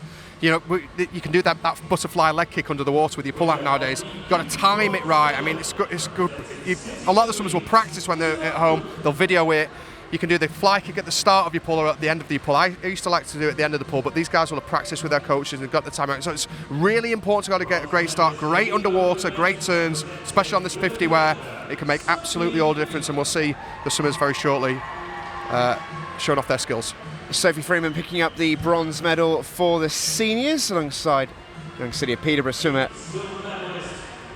for the juniors.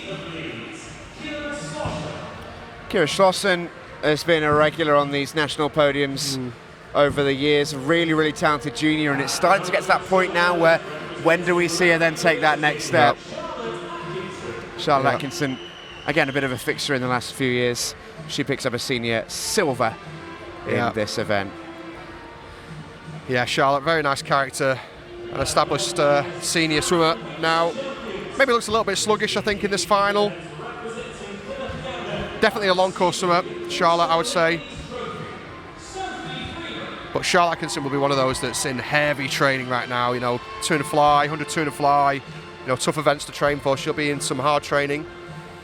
And a word for Sophie Freeman, she gets the junior gold. She was swimming in the senior final. She only turned 15 this year. Wow. Which is a real testament to how talented this young swimmer is. Yeah, Plymouth have had a great night tonight, haven't they? And Sophie Freeman will be, and the team will be so chuffed. Harriet West swimming for Braunstone, picking up the gold medal with one of the more colourfully named trophies there.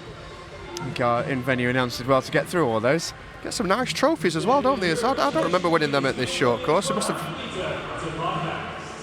have introduced those fairly recently, but congratulations to those girls and take some nice trophies home. Yeah, it's a nice moment. And the thing is we almost forget, don't we? We get so used to seeing these medals and these trophies presented that actually it is really a big achievement. It's a national meet. It's a national title, and for plenty of these young swimmers especially, the good chance they have maybe their first national title, or maybe the only national title they ever get. They've got to cherish it. That's it. Yeah. It's a national. You can say national short course champion. You can say that. You can take the gold medal home here, and it does. Like I've talked about confidence a lot, but it is about that. Is, you know, coming to these competitions, you can pick up gold, silver, and bronze medals, and it gives you that confidence. It gives you that belief that, you know, I can compete at the top. I can compete with the best, and it's great to see some of those swimmers picking up those trophies, taking them home. That's what it's all about. Yeah, we've got our next event on the way for you as well. You can see the lights off are in the venue, and we've got a great event coming up for you as well. Athletes are making their way to the poolside for the women's 50-metre breaststroke, and we talked a little bit about how important the underwater is in this race, and it really, really is. It's one of the few events where you almost say it's one underwater, and we take a look at the start list here. Quickest through this morning was from Skipton. Oh, my apologies, was from Loughborough Uni. Yes, and that was Imogen Clark. And she looked really good. Yeah, I mean, Imogen's the one to be. I mean, again, another senior swimmer, 1500 metre breaststroke specialist. I mean, if she doesn't win this, I'll be very, very surprised. She went 30.08. No doubt she's going to be wanting to get under that 30 marker. She's definitely going to be the one to beat the 20-year-old from Loughborough. 16-year-old next to her, though. Yeah, word for Angharad Evans. Angharad Evans, yeah, she's looking strong, 31.5. But can anyone challenge Imogen? I doubt it. If we talked about skills, we talked about starts, underwater work. If you want to see someone at their best, Imogen Clark is the one to watch. Yeah, we saw Elaine Pinfolds have her moment walking out onto the podium a few seconds ago. She's just 15 this year, swimming out of the city of Oxford. She'll be hoping to pick up a junior medal with a good performance here. Megan Morrison is the penultimate swimmer out, and she'll be followed by Imogen Clark. Big favourite in this one. What has Imogen got in store for us? Let's find out. We go back to your commentator. He's Jonathan Bell. Thank you, Steve. Imogen Clark in the spotlight for this one.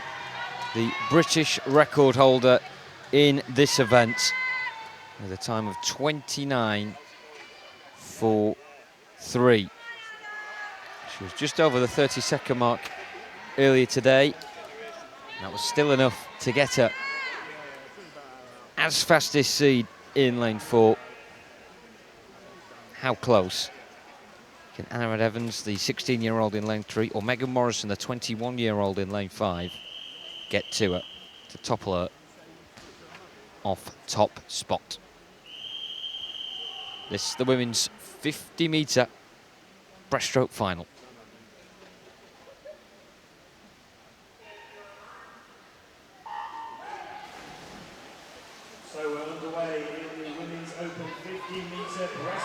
Imogen Clark, British champion in the summer meet in this event. European silver medalist a year ago.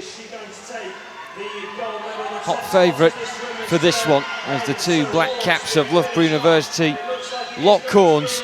Imogen Clark not really making it any sort of battle at all. What is the time going to be? 29.58. She won't improve on her British record, but she will get a gold medal.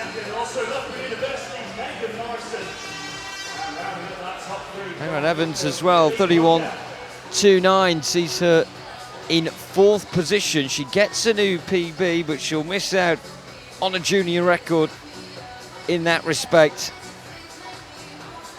As we wait for confirmation of the top 3, it looks like it's going to be a Loughborough 1-2 with Lily Booker bookending in 3rd.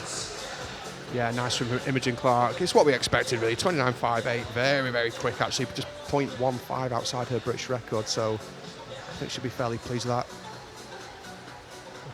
She looks in great shape as well, looks lean. That's what we'd expect. Just talking there about potential British records and junior records. Once again, a big well done to Cameron Williams. If you missed it, he swam in the 100-metre breaststroke and broke his own British record. Big well done to him. Yeah, we talked about history, didn't we, of breaststrokers, and it looks like the next generation are coming through as well. I know Adam Peaty's the man at the minute. You know, maybe 5 or 6 years when he calls it a day. Well, it depends how quick if he's still at the top of his game in 5 or 6 years, he might go another 5 or 6 years, who knows. But we've got our juniors coming through now, breaking records, British junior records, going quicker than Adam Peaty was going at that age. So the future, the history looks great, but the future looks bright as well.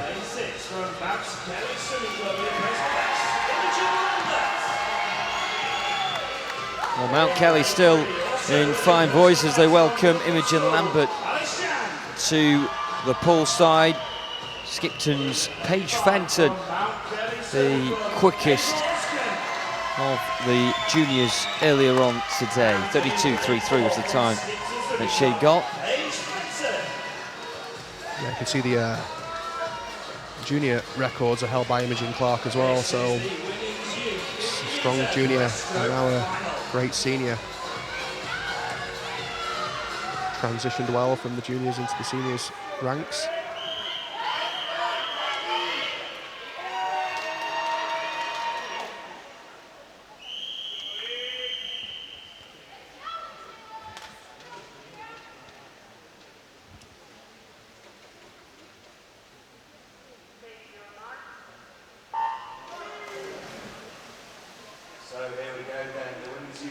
So this is it, the 18 years and under youth final for the 50 metres breaststroke. Fastest qualifier this morning, Paige Fenton from Skipton Swimming Club, 32.33, that's right, personal best.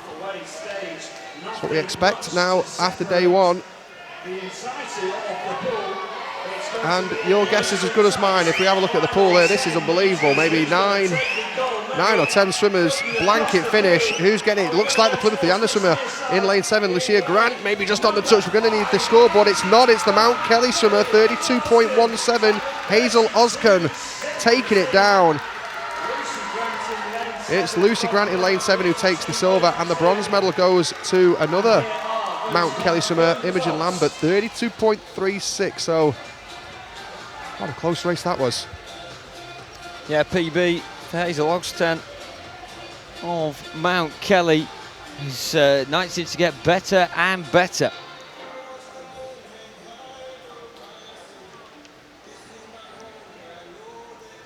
You look at Hazel Ogsten's pedigree as well. She's been a semi-finalist at the European Junior Championships as well. And no matter what your result is, when you go abroad, the fact that you are able to take your talents and your ability further afield, get used to swimming against different competitors from around the globe, it does wonders for your confidence.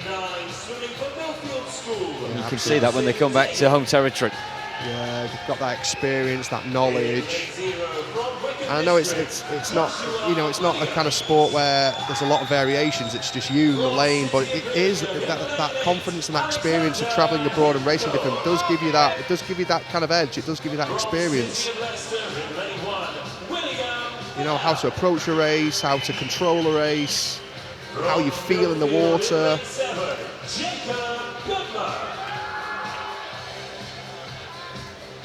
In lane 2 from Team Ipswich, Regan Lord. This men's 400 freestyle, Jay Elliott looked really great this morning from the City of Sheffield Swimming Club. 3:46.8 this morning, so season's best. Really strong swim for the heats this morning.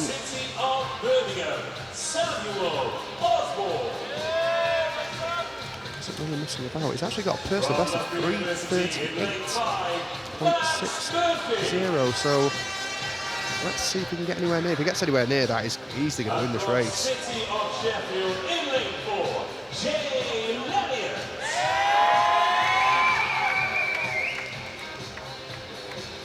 Here comes Jay Elliott in that famous black and red hat of Sheffield Swimming Club. Can anybody else challenge Jay Elliott? Let's see. Samuel Osborne in lane 3 from the City of Birmingham, personal best this morning with 3:50.03. Max Murphy, Loughborough University, PB 3:49.60 in lane 5. So can these boys challenge the Sheffield swimmer who's opted for the red swimming shorts as well? So really representing Sheffield, all red in the centre of the pool.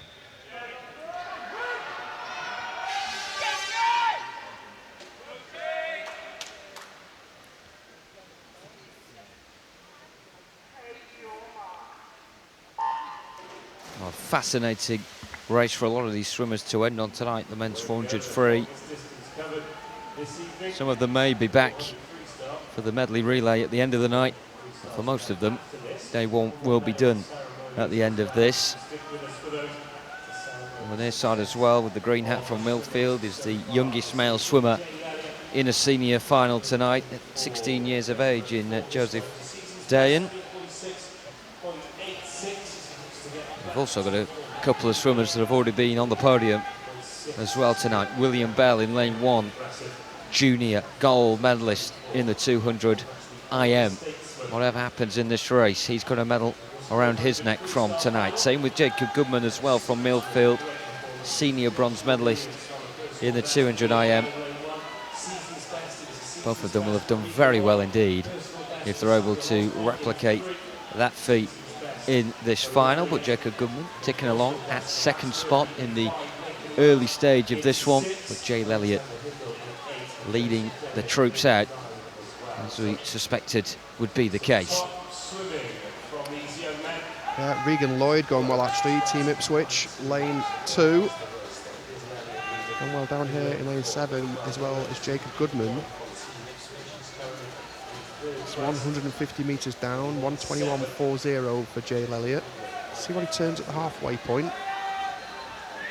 I think he'll want to go under 3:40, that's what I think. He's went 3:46 this morning.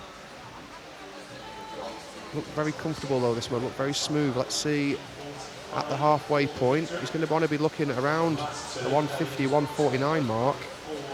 He wants to get under 3:40. There we are, 149.52. So very solid first 200 metres. He's going to go. He needs to go even split though if he wants to get under the 3:40, which is not easy.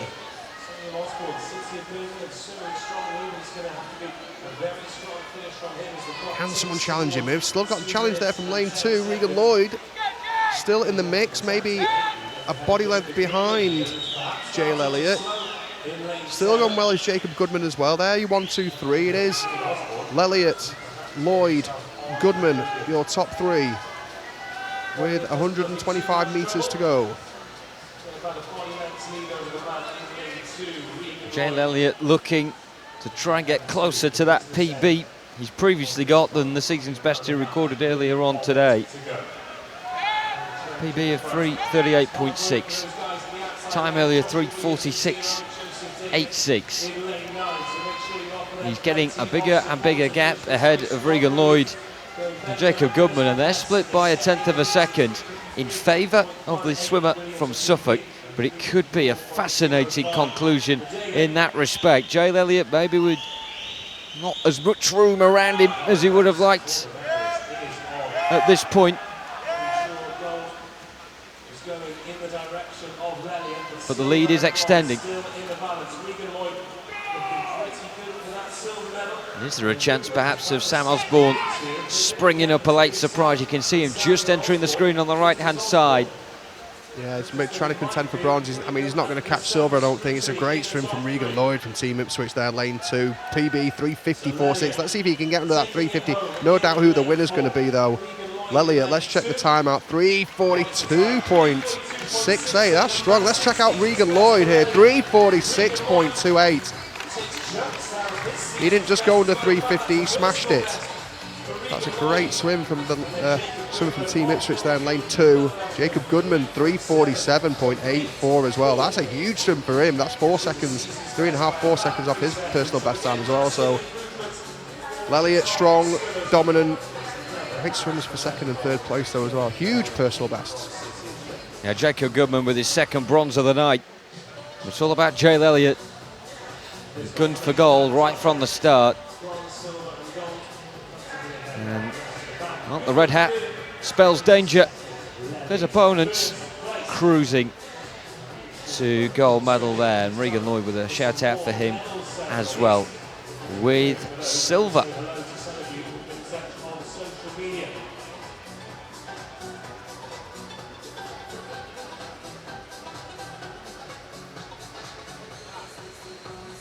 Looks like he's in a little bit of pain there, Jale Elliott as well. It's a tough event. 4 and a 3 is not easy. We can see him just climbing over the lane ropes here now, puff of the cheeks. And it's tough, sometimes tough swimming on your own as well, you know. It's when it's just you and the lane. Well, in fact, we are carrying on with It can the be swimming, tough, ladies but and it's great gentlemen. swimming. This is the youth final of the 400-metre freestyle.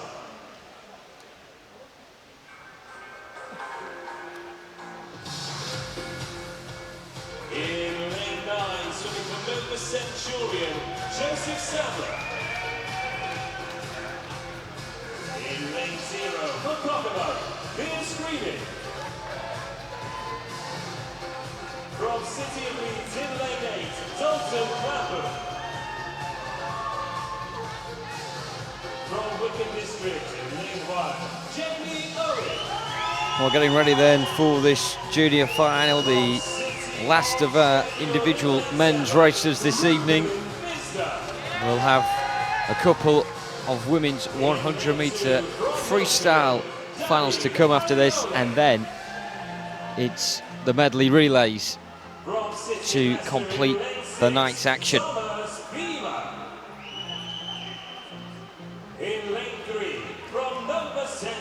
I'll run through the start list for you.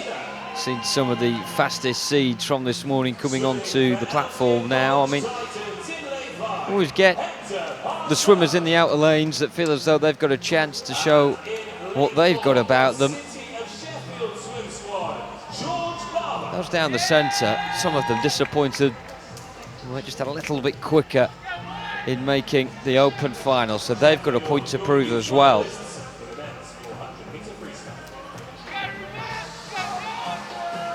Title of junior gold medalist at stake with George Barber in lane 4. PB for him earlier at 3:55.14. Hector Pardo and Joshua Skinner should prove to be pretty tricky customers as well. This is the men's junior 400-metre freestyle final.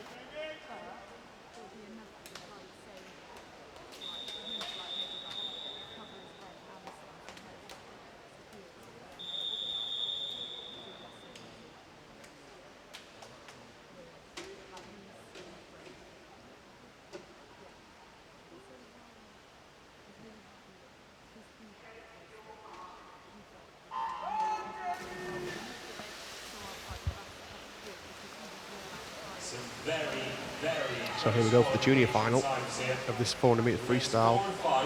Seen some familiar names with Ruben Visda in lane 7. He's already swam tonight as well, so busy programme for him.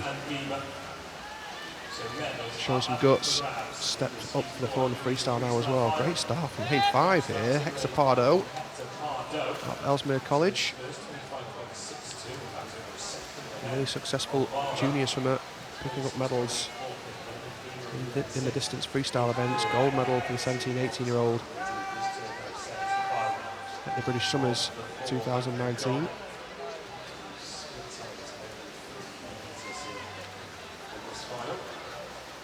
Contrary to what you were told by me, actually, it would be the medal presentations following this race Hector for Pardo. 3 or 4 events.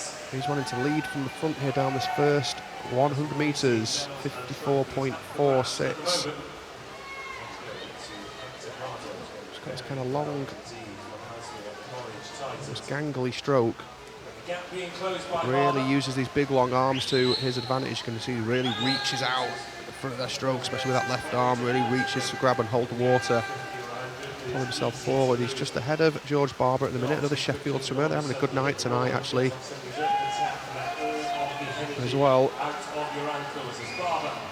So it looks like if we can get George Barber just to push up towards Hector Pardo, we could have a real good head-to-head battle for this 400-metre junior title. A bit more of a kick coming from the feet of Hector Pardo now, just emitting a little bit of a splash there, isn't he? He's not getting it all his own way though. I think he would have liked to have been a little bit further ahead actually down as that's the halfway point, isn't it? Yeah, halfway, 153.59 for Hector, 154.2, so just less than 0.7 of a second separating first and second. Talks about Sheffield having this resilience in their team, this steel, as their nicknames are, this steel resilience, and you can see George Barber will not let go of this challenge. And I've got a feeling it's going to be an exciting finish because Hector Pardo, his lead has been cut in half from a body length to half a body length. Barber starting to make some moves. Certainly is an all-out 2-horse race, this one, between now and the finish. And George Barber and Hector Pardo, to be fair to them, haven't really changed the way they've attacked this race, still going about it in their own individual way, both trusting their abilities. Yeah, they're both going to do huge PBs as well. I've just had a look at the 300-metre turn, 3:52 for both lads. They'd have to come back 1:03 to equal their personal best. They're going to smash that. So what they're going to need to look at is get under the 350 marker. That's what it's going to be. The personal best for both of these guys are 3:54 and 3:55. So under the 350 would be huge for both these lads. They're going to have to come back pretty quick to do it. They can do it though. They're going to come back 27 points. So they need a big last 50 metres. They might both be around the 350 marker. Hector Pardo has shown some real strength and mental strength more than anything else, really, to hold off Barber, because it's not easy when somebody starts to reel you in. And Hector Pardo not only has held him off, but is starting to pull away. George Barber just couldn't do enough. And this is a hell of a swim from the youngster from Ellesmere College Tidings, showing some great endurance. 3:49.90, he just dips under the 350 marker. That is a huge swim, punches the air. 3:51.44 for George Barber as well. That's a massive personal best for him, but Hector Pardo, what a great all-round swim that was. Yeah, and a handshake and a bit of a chat there as well with George Barber, who has to have some credit because he made sure he pushed Hector Pardo towards that PB. Good swim from the both of them, and no wonder they are both smiling, both of them with huge PBs around the 4 or 5 second mark.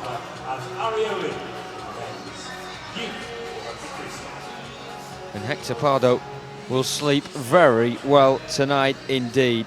He got a season's best this morning and a massive PB this evening as well, as he is the junior winner of the men's 400-metre freestyle. A fantastic swim, and certainly a lot for Steve and James to mull over in the studio.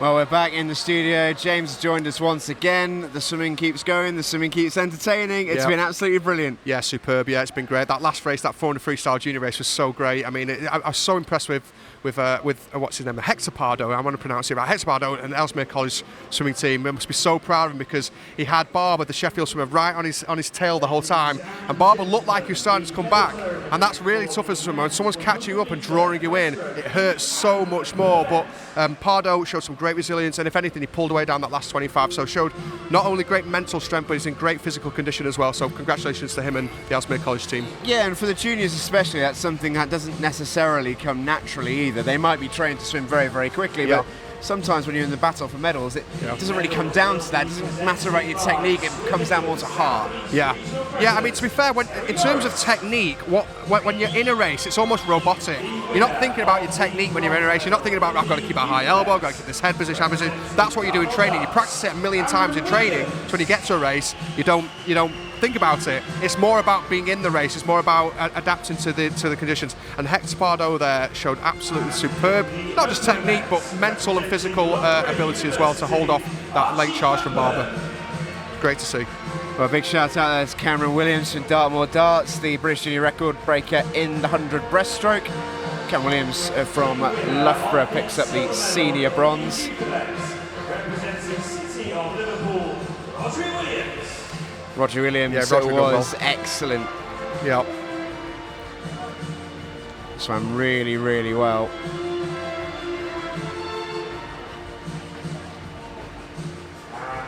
And City Liverpool have made some good strides, particularly in the last 12 months. We're seeing more and more swimmers from the City of Liverpool climb the podium as Lawrence Palmer from Putteridge, a perennial contender in this event, claims his silver medal.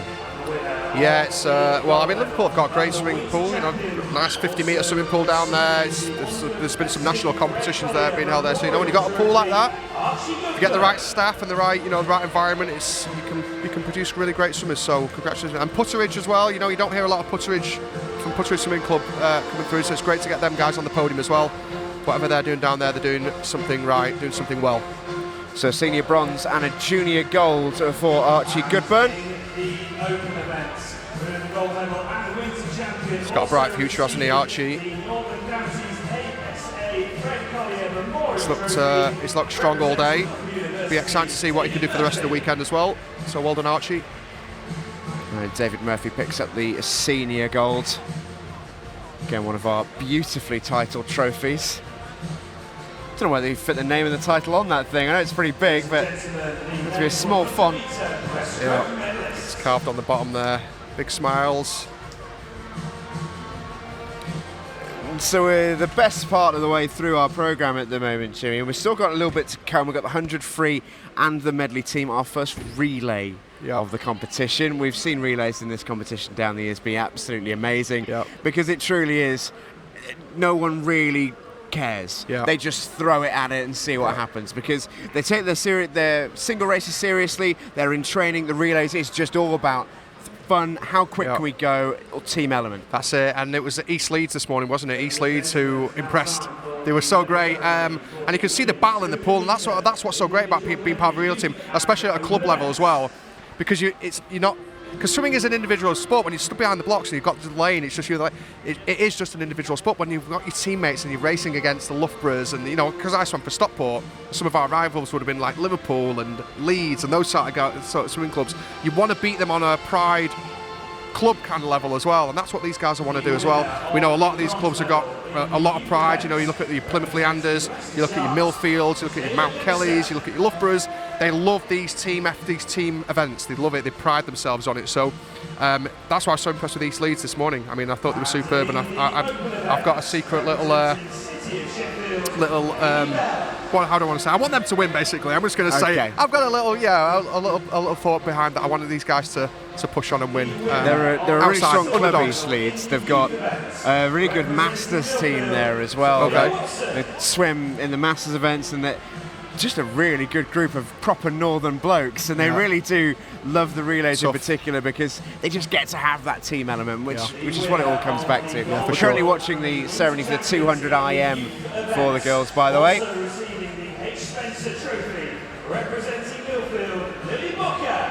Lily Booker picks up the trophy and the gold for the juniors for Millfield. Two Millfield girls on the podium here, junior gold and junior silver. And in the open events, producing some great juniors down there at Millfield. Abby Wood, here she is. Abby, you can see she's not the tallest swimmer, is she? Not the biggest swimmer. The juniors are a lot taller than her, but she's got some great skills. She's got some great technical ability in her swimming. She does love this event as well. We've seen her here. Well, I think we've interviewed her in the studio before, Abby Wood. She's a really classy swimmer, and just get the feeling she swam international events before. 2020 could be absolutely massive for her. I hope her. so. Yeah, I hope so. And she's, like I say, she's very technically gifted all around swimming. And you've got to be for the 200 IM as well, you know, because it's all the strokes, it's all the turns. You need a great start as well. And Abby Wood's got that in abundance. So I really hope she can push on. I know it's short courses. She's got to try and transfer that to the long course as well. She's going to have a tough time with Siobhan Marie O'Connor, who won a silver at the last Olympics, who's arguably the most gifted swimmer, I think, on the British team out of anybody. So she's got her work cut out for her, but I hope Abby Wood can push on. She doesn't matter what I believe, she's got to believe it. I'm sure she does. She's got a great, like she trains at Loughborough, so she's got a great team down there, great support. So good luck to her. Yeah, she really does. And we're about to see a ceremony for the 50 freestyle here for the men. Some slightly taller swimmers will be in this one, no doubt. This is it. There's some, even some for the serious talent on here. Yeah, well, there's some serious talent actually on there. The youngest, one of the youngest there, you can see is the Devencio swimmer, Jacob Whittle. He'll be picking up a.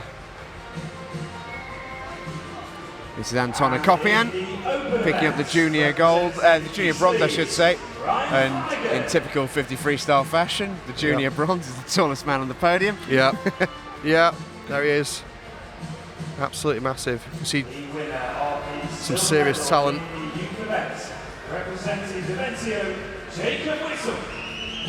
There is Jacob Whittle. This is a swimmer you really enjoy, isn't it? Well, I mean, his results speak for himself. Like his long course swimming has been absolutely outrageous.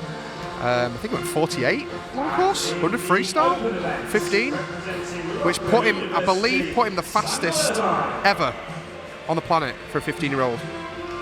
I mean, that's the level we're talking about. Scary stuff. I think it was Irvine who's not Irvine. I can't think of the American's name off the top of my head. But Jacob Whittle, his time that he did recently, had put him the fastest 15-year-old ever for the 100 free, which is it's crazy to think about, isn't it? Pretty crazy. Yeah, he's just got to keep his head level, got to keep his feet grounded to some respect.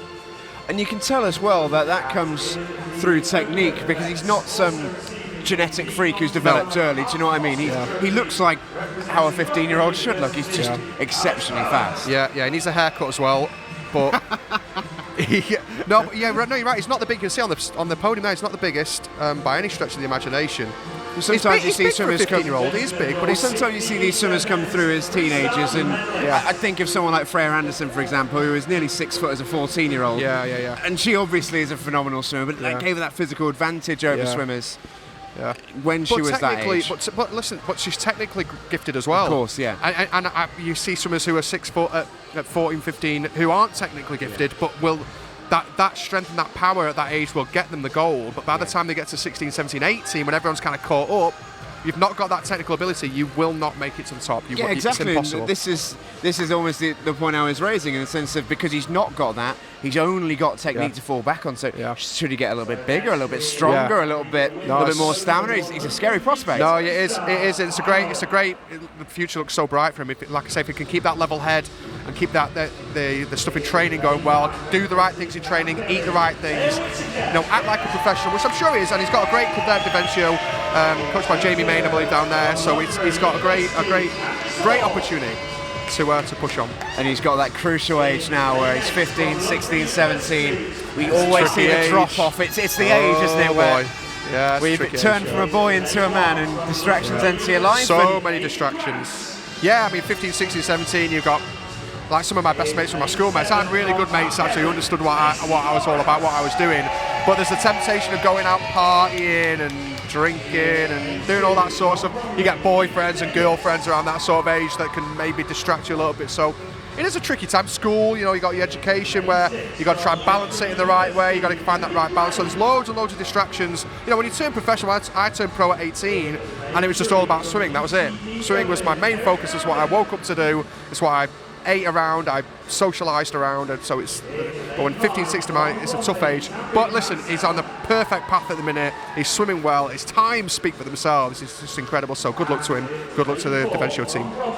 Well, a great event coming up for you next. It's the women's 100 freestyle. See Isabella Hindley making her way out. She was the quickest through this morning, 54.39 the time.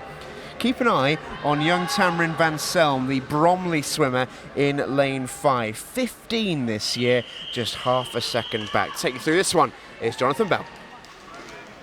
Thank you, Steve. Yep, Tamrin Van Selm, one of 2 Bromley swimmers in the pool that are just 15 years of age. And it's a second final tonight as well for Leah Whitaker on the near side in lane 0 at 14 years of age. A couple of swimmers have already swam tonight and already swam well, getting medals next to their name. Candice Hall on the far side in lane 0, getting a silver medal in the 200 IM tonight.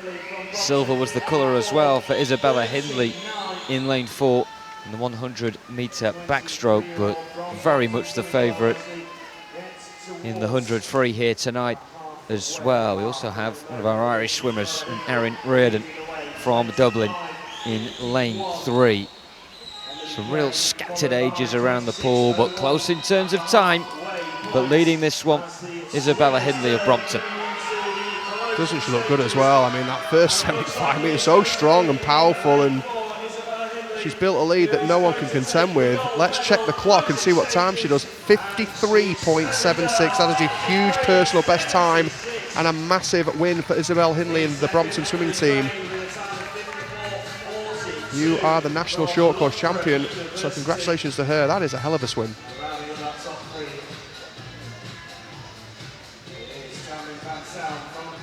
PB as well for Emily Crane in second for Loughborough by 0.2 of a second. Tamrin Van Selm, the 15-year-old from Bromley, beats her teammate and fellow 15-year-old Evelyn Davis by 0.4 of a second. Good swims for both of them. PBs once again, very much the order of the day for our youngest swimmers. And they do not look out of place in the senior finals.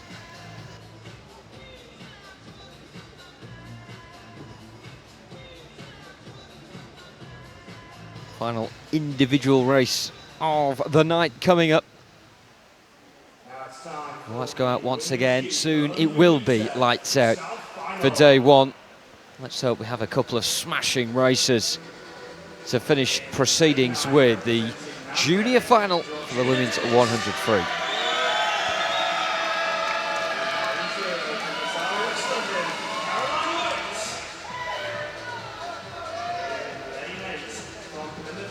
It's been a great day 1, actually. I've really enjoyed it. It's been actually pretty quick. I've been very surprised with how quick the swims have actually gone.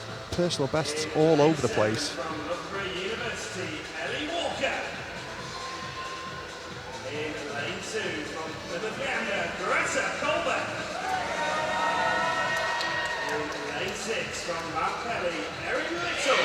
Look at the junior record as Aaron Little was screamed towards poolside there by her teammates and supporters. 14 years of age. Got the British record in the junior ranks held by Freya Anderson. Yeah, that's not going to get touched today, I don't think. Not today. 53-1-3. Yeah, that's just ridiculous. Yeah, no, I mean, Freya was on the senior team when she was a junior, so it's not junior time. That 53-1, that's a senior time. I know it is a junior time, but it's that quick. It is a senior time. It's a super talent in Freya Anderson. Fastest qualifier into his final Jemima Hall, 55.7. She's the season's best.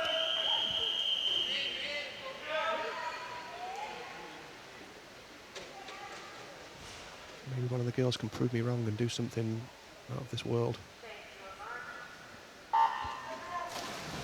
Well, a lot of them will be hoping to break the 56-second mark. The only swimmer to have done that so far in their career is Jemima Hall of Wickham District, 55.38. Sees his best as well today. Under 56 seconds at 55.71. She is the favourite, but good start.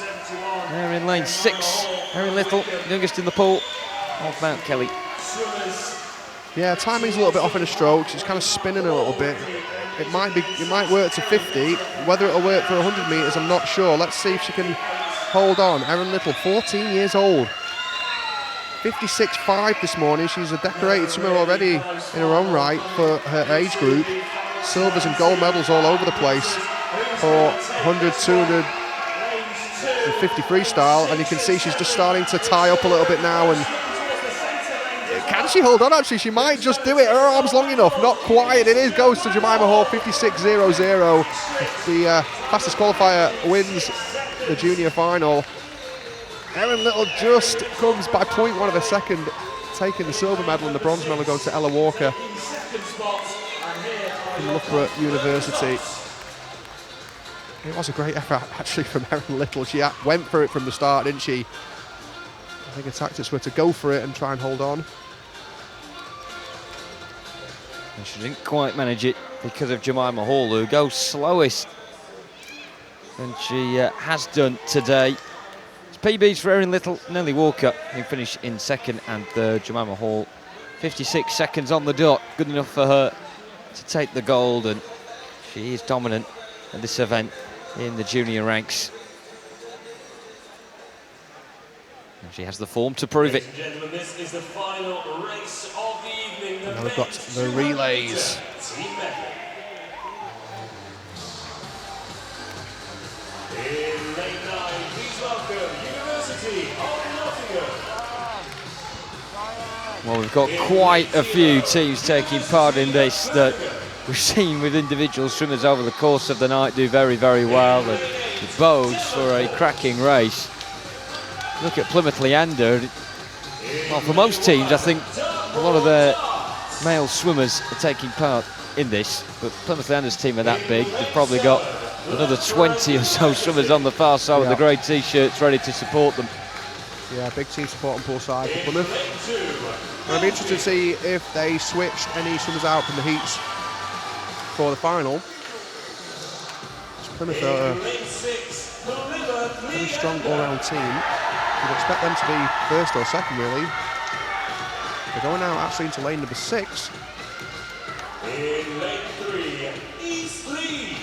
Which means they're 4th fastest in this. So impressed with East Leeds this morning.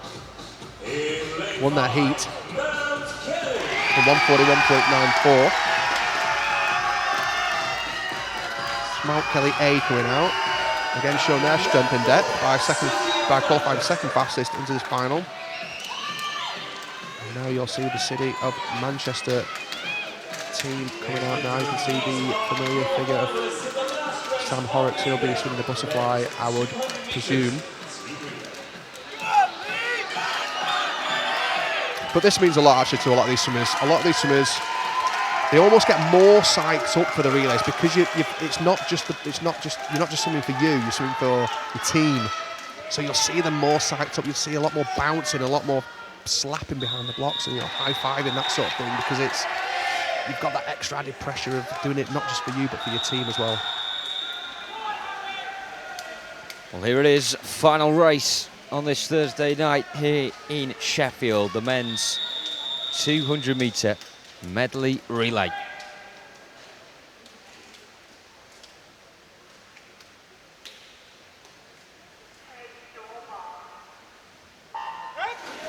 What a race to finish the session with, but just a reminder, following this race, Okay, so here we go, 50 metres underwater for nearly all these lads. It looks like it's maybe that Sam Horrocks in the pool doing the backstroke.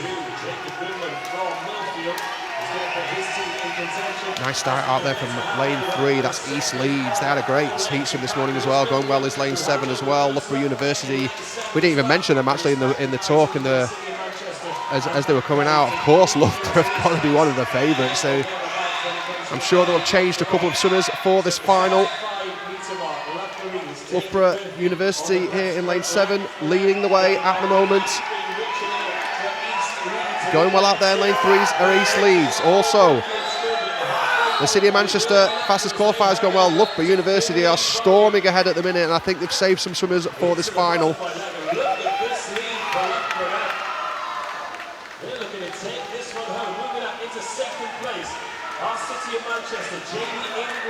Yeah, they are absolutely battering their way through this at the moment. Loughborough University. Very comprehensive display indeed. If you look in the infield, City of Manchester Aquatics have managed to drag themselves into second position, with East Leeds in third, still floating around the medal positions. And in lane 6, Plymouth Leander just on the periphery in that respect, but gaining confidence with each and every stroke as Loughborough crash in and comfortably claim gold in the relay. 1:36.1 the winning time. We need to see the confirmation of the rest of the lanes. It looks like Manchester ahead of East Leeds in terms of silver, but East Leeds was a very merited bronze.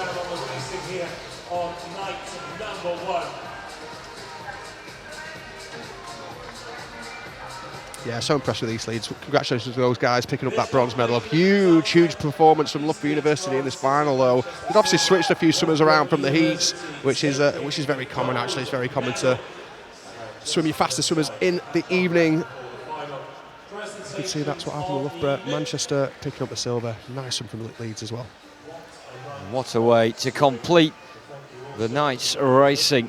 Reaction to come from Steve and James in the coming moments as we get our breath back after a superb relay and a fitting finale for day one here in Sheffield. The Swim England National Winter Championships 2019, live from Ponds Forge. Alex and Jacob from City of Birmingham Swim. Josh, give them a shout out. We've heard from Plymouth, Portsmouth, sorry, Portsmouth, really dodgy Plymouth then. Guildford City, Dartmoor. Yeah, I really wanted East Leeds to push on and win that relay in the end there. Loughborough, you could see Loughborough had switched out some people. They switched out some of the swimmers from the morning into the final to make them a little bit quicker tonight. But East Leeds picking up the bronze, City of Manchester going well as well. I love them watching the relays, though. You can see them before the race, you can see them stood behind the blocks, patting each other, high-fiving. And it's weird because it almost means a bit more to some swimmers, because when it's just you and it's just your individual race, and then when you get into a relay, you're not just swimming for you, you're swimming for your teammates as well. So you can really see that. You can really see the banter and the camaraderie between the swimmers. And it makes for a great race. It really did. And no huge surprise to see Loughborough take the win, even though they were in lane 7. A couple of changes in there, and all of a sudden they're absolutely flying. Yeah, that's it. Yeah, they got a great start on the backstroke and butterfly legs, and it set them up nicely, and they just had to hold on to that race. It really exciting. I enjoyed it a lot. Yeah. And your East Leeds boys? I know, picks up. They kind of slipped down a little bit, but then just nips in for that bronze medal. So I'm really sure for the East Leeds lads. Maybe next year they can come back and challenge for the title. Yeah, we've still got the medal ceremony to come. We'll see the medal ceremony for the 50 breaststroke for the women, the 400 free, the 100 free, and the 4x50 medley as well. The light's going down, which means we'll have ceremonies in just a moment. But before we do, James, what's been your highlight of the night so far, would you say? Oh God, there's been. What the highlight of the day has just been how many personal best times there's been. I've been so surprised. Individual of the juniors have been so great. Williams in the breaststroke breaking the British junior records, absolutely fantastic. I've got Isabel Hindley swimming so well. Massive personal best times for her. 3 seconds off her personal best. Absolutely massive in that 100 metres freestyle, which is a giant jump on 100 free. It's just absolutely massive, and we've been seeing it across the whole board. We've seen it across all the swimmers, which has been super. That's been the biggest thing for me, and the thing that I love to watch is juniors swimming fast, juniors competing at the top. And we've seen some 14-year-old girls absolutely smashing it. Just seeing Jacob Whittle competing at the top for the 100 free, 53, just 15 years old. So if day one is anything to go by, we're in for a really great weekend. Yeah, it's been great to see the 15-year-olds, 14-year-olds joining the seniors in the final, isn't it? Because quite often they'll be relegated to the junior final in these big national meets. But with fair few of these swimmers away on international duty, decent chance for them to swim against some of the best definitely. around. Yeah, and we kind of expect, we expect the top swimmers, the senior swimmers, to swim fast. Like Abby Wood, we expect her to win the 200 IM. She did. She won it in a good time. We kind of expect it. What we don't expect sometimes is a junior dropping 3 seconds. Somebody like having that, we call it breakthrough. Some swimmers can have breakthrough swimmers that kind of takes them from that junior stage to creep into the senior stage, and that's what we want to see over the weekend. And we've seen some great swimmers just like on that merit. And just from a swimmer's perspective here, talk us through how giant a leap 3 seconds over 100 freestyle is. Yeah, it's massive. Yeah. I mean, you'd be pleased with that if you did that over an 800, Yeah. but a 100 for 3 seconds is massive. I don't want to put any swimmer down, but perhaps they don't, because we don't swim that many short course races. So it might be that she's not swam it for a year. She might have swum it last. So you don't know, but I mean, you can't take it away. If it's a 3 second PB, it's a 3 second PB. It's huge. It's massive. Over 100 meters, it's ginormous. It's like doing a 6 second PB over a 200, which is just. I mean, if I did a 1/100th personal best time, I would have been over the moon. So 3 seconds is fantastic. I mean, she'll be swimming down with a big smile on her face. So will her coach. And again, talk about that confidence. It'll give her that confidence to push on. Yeah, it looks like we're about to go for our medal ceremonies. But in terms of the atmosphere around the pool at the minute, James, I know you've been chatting away with plenty of the coaches and the swimmers that are here this week already. Yeah. It tends to be quite a fun event, this one. Everyone seems to be pretty pleased to be here, generally. Yeah, maybe it's Christmas just around the corner. Yeah, I mean, everyone's exactly. going to get a little bit of time off, get a bit of Christmas pie. Christmas pie, is that even a thing? Christmas think cake? it could be. I don't even like Christmas cake. No, the atmosphere's been great. I mean, I like having the lights. I like having the music. I'm all about that. It would always give me that kind of a bit of a. There's nothing more boring than going to a competition and it just being in lane 1 representing Stockport. And do you know what I mean? It's just so to get the lights, to get the action, to get the music, to get the announcing, it gives the swimmers that extra bit of lift. It gives them that, and it makes them feel like they're on a big stage. They are on a big stage, but it makes them feel like they're doing something special. It makes them feel like they're doing something extra special, and maybe that's why we're seeing so many PBs and so many fast swims. It's maybe part of it. Well, a senior bronze there for Lily Booker, which will get upgraded in a moment. She'll technically win the junior gold as she well. skips There we across, go. there you Leaps across to join Imogen Clark. Yep. This is the breaststroke presentation for the women. 100 breaststroke it was. Imogen Clark dominant in that race. Yeah, it's to be expected. Another swimmer Commonwealth who Games- could potentially be having a very big Commonwealth year. Games gold medalist, right? Yeah. So you'd expect her to come here. She looked great though. She looked really great. She did a good time as well, just off her British record. Actually, I think she's 0.3 off her British record. I did write it down somewhere. My notes are a little bit all over the place. I think she was like 0.3 off her British record, which is quick this time of the year. So she'll be happy with that. Another swimmer who 2020 could be absolutely massive for. Of course. I mean, she's arguably it'll be her peak. She'll be 20 or 21 years old next year. So she'll be at her peak. So next year it's going to be the big one. It'll be the big one for her, yeah. But she knows that. She knows that. Her coach knows that. And she's at a great centre that will tell her that every single day without actually mentioning it either. You can't be there without thinking this is serious. No. And sometimes, I mean, it's great to look at the bigger picture. It's great to look and think, all right, the Olympics is around the corner. But, you kind of just got to focus day in, day out what you're doing in the pool. Focus on, break it down even to what set you're doing at that time in the pool. It's focus on the right things. Focus, and she'll know that. She's a senior swimmer, so every single day she goes to training, she'll be focusing on the right things. And we've got the men's 400 freestyle presentation coming up in a moment. You really enjoyed these races, I know. It's the longest race of the night, but it was arguably one of the most entertaining as well, particularly that junior final. Yeah, it was crazy. It's and the juniors have impressed me so much, not just with their physical ability, but with their mental ability as well. Hector Pardo showed such resilience. I want to big up Sheffield Swimming Club because they've got a great history, but it's always been really hard to race the Sheffield swimmers because they have this kind of, I know they're called Team Steel, but when they race it is like that. They're so resilient, they're so hard to beat. And Hector Pardo had Barber, the young swimmer from Sheffield, closing him and reeling him in. Yeah. But Hector held him off, stayed strong, stayed mentally strong, held his form, held his technique, and if anything, pulled away down the last 25. So impressed with him in that 400 free in the junior final. Youth bronze medalists representing City of Birmingham. And here are our medalists, and Team Steelman on top of the podium for the seniors as well. Jay Elliott with a good gold medal, bit of a return to form for him. Perennial contender over this distance. Jacob Goodman picks up a bronze medal in the juniors for Millfields. Another one who's been on the national scene, at least in the juniors, for a long while now. Going to gradually make that step up. Yep. William Bell, very strong junior.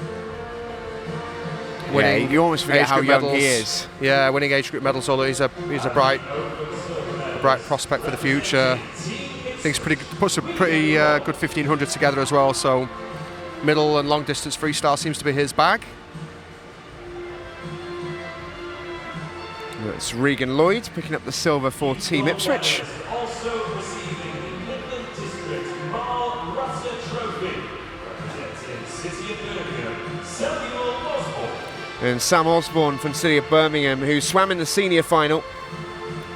He was the quickest junior through in that one. And he'll get the junior gold, therefore. A reminder that our junior final doesn't necessarily dictate our junior medals. Quite a few of the juniors swim up in the seniors, and that's why. That's good. I like the way they've done that. If you're a junior in the senior final and you win the juniors, you're the winner of the juniors, yeah. And there's our senior winner, Jay Elliott. Been back and forth a bit over the last few years. He swam internationally before. Can he find a run? Can he find some form ahead of a big 2020? Yeah, he just needs that extra, I don't know how to explain, that extra gear. When I was talking about the gear, just that extra something. And you see a lot of swimmers like that where they kind of just make the fringe of the team and just don't break into it. So I hope Jay can get back in training, and he's got 4 or 5 months to Olympic trials where he can maybe just progress that a little bit more and just take that extra little step, have that extra little gear that will move him into that senior squad. Best of luck to him. Yeah, absolutely. We still had the women's 100 free and the medley presentation as well, that final relay. But just talking about trials, Jimmy, I know it's something you had to go through plenty of times. How far out from trials are you thinking about trials? You do think about it all year, pretty much. As soon as the previous championships is over, as soon as the season starts, so the season starts like September-ish time. As soon as the season starts, you've kind of got Olympic trials in your mind. You kind of got it at the forefront of your mind. Maybe like as soon we do something called taper, which I'm sure a lot of our viewers have heard of. It's where you start to rest into a competition, maybe 2 or 3 weeks out. The meters start to come down. Your gym work starts to come down as well until you don't do any. So your body's basically preparing and resting for the competition, so it's ready, fresh, and ready to swim really fast. So probably around about a month out, that's when you really start to think, wow, you start to focus on the details of your race plan and really start to refine all your skills. So maybe about a month out is where it really starts to kick in.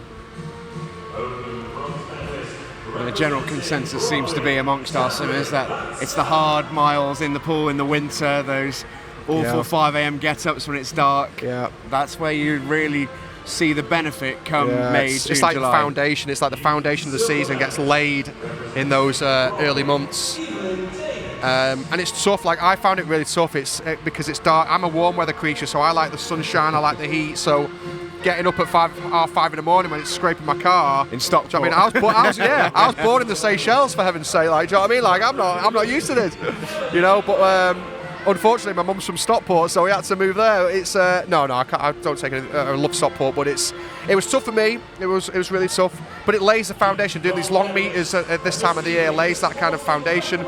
So then when you get to maybe January, February, March time, you start to work on your race speed a little bit more, your race skills a little bit more, and you've got that endurance foundation already laid down. Yeah. Well, Tamrin Van Selm picks up the junior bronze and the junior gold, senior bronze and the junior gold. 15-year-old swimming in the senior final.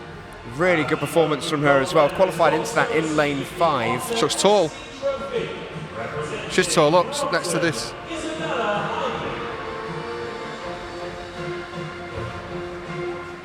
And a really good swim from Isabella Hindley of Brompton to take the win, and the nice big trophy as well. That's the smile of personal best times. Yes, it's all worth it. Well, there's been plenty of those, even from our, this feels egregious, but 23 are more sweet senior swimmers, swimming personal best. I know, it's crazy to think swimming is such a young sport nowadays. It seems to be getting younger and younger. I mean, I mean, I'm making this up really, but I guess I think for guys it's mid-20s you peak, and girls it's even younger. You know, talks about Rebecca Adlington winning 2 golds in Beijing, and she broke the world record in the 800. She was 19 years old. She never went quicker than that. So you know that was arguably her peak. What was yours out of interest? I mean, I saw my fastest when I was 27. I broke the British record 200 metres backstroke when I was 27. Yeah, so it's mid-20s I think for lads, a little bit younger for girls. And we've seen that here as well. We've seen some 14, 15-year-olds competing with the best here. So internationally we've seen it with the women in particular. Teenagers coming through and breaking world records out of nowhere. I mean, Kate Ledecky's probably the biggest name. 15 years old, winning gold in London in the 800 free, beating Rebecca actually. It's crazy. It's a crazy young sport. These swimmers need to make the most of it now. Do you know what I mean? They need to make the most of it now. Because a swimmer's career is so short. It really is. It's football players can maybe go on to like mid-30s, maybe boxers can go into the 30s, darts players can go forever. But swimmers, you know what I mean? Like swimmers is such a short career, they need to make the most of it as soon as they can, yeah.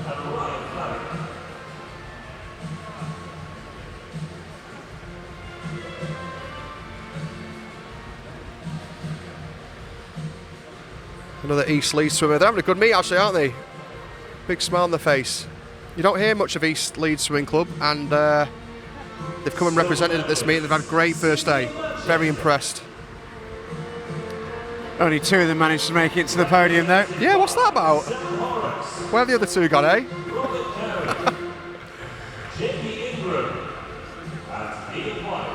Not used to being on the podium maybe. One of them's probably on the toilet, one was probably still getting changed.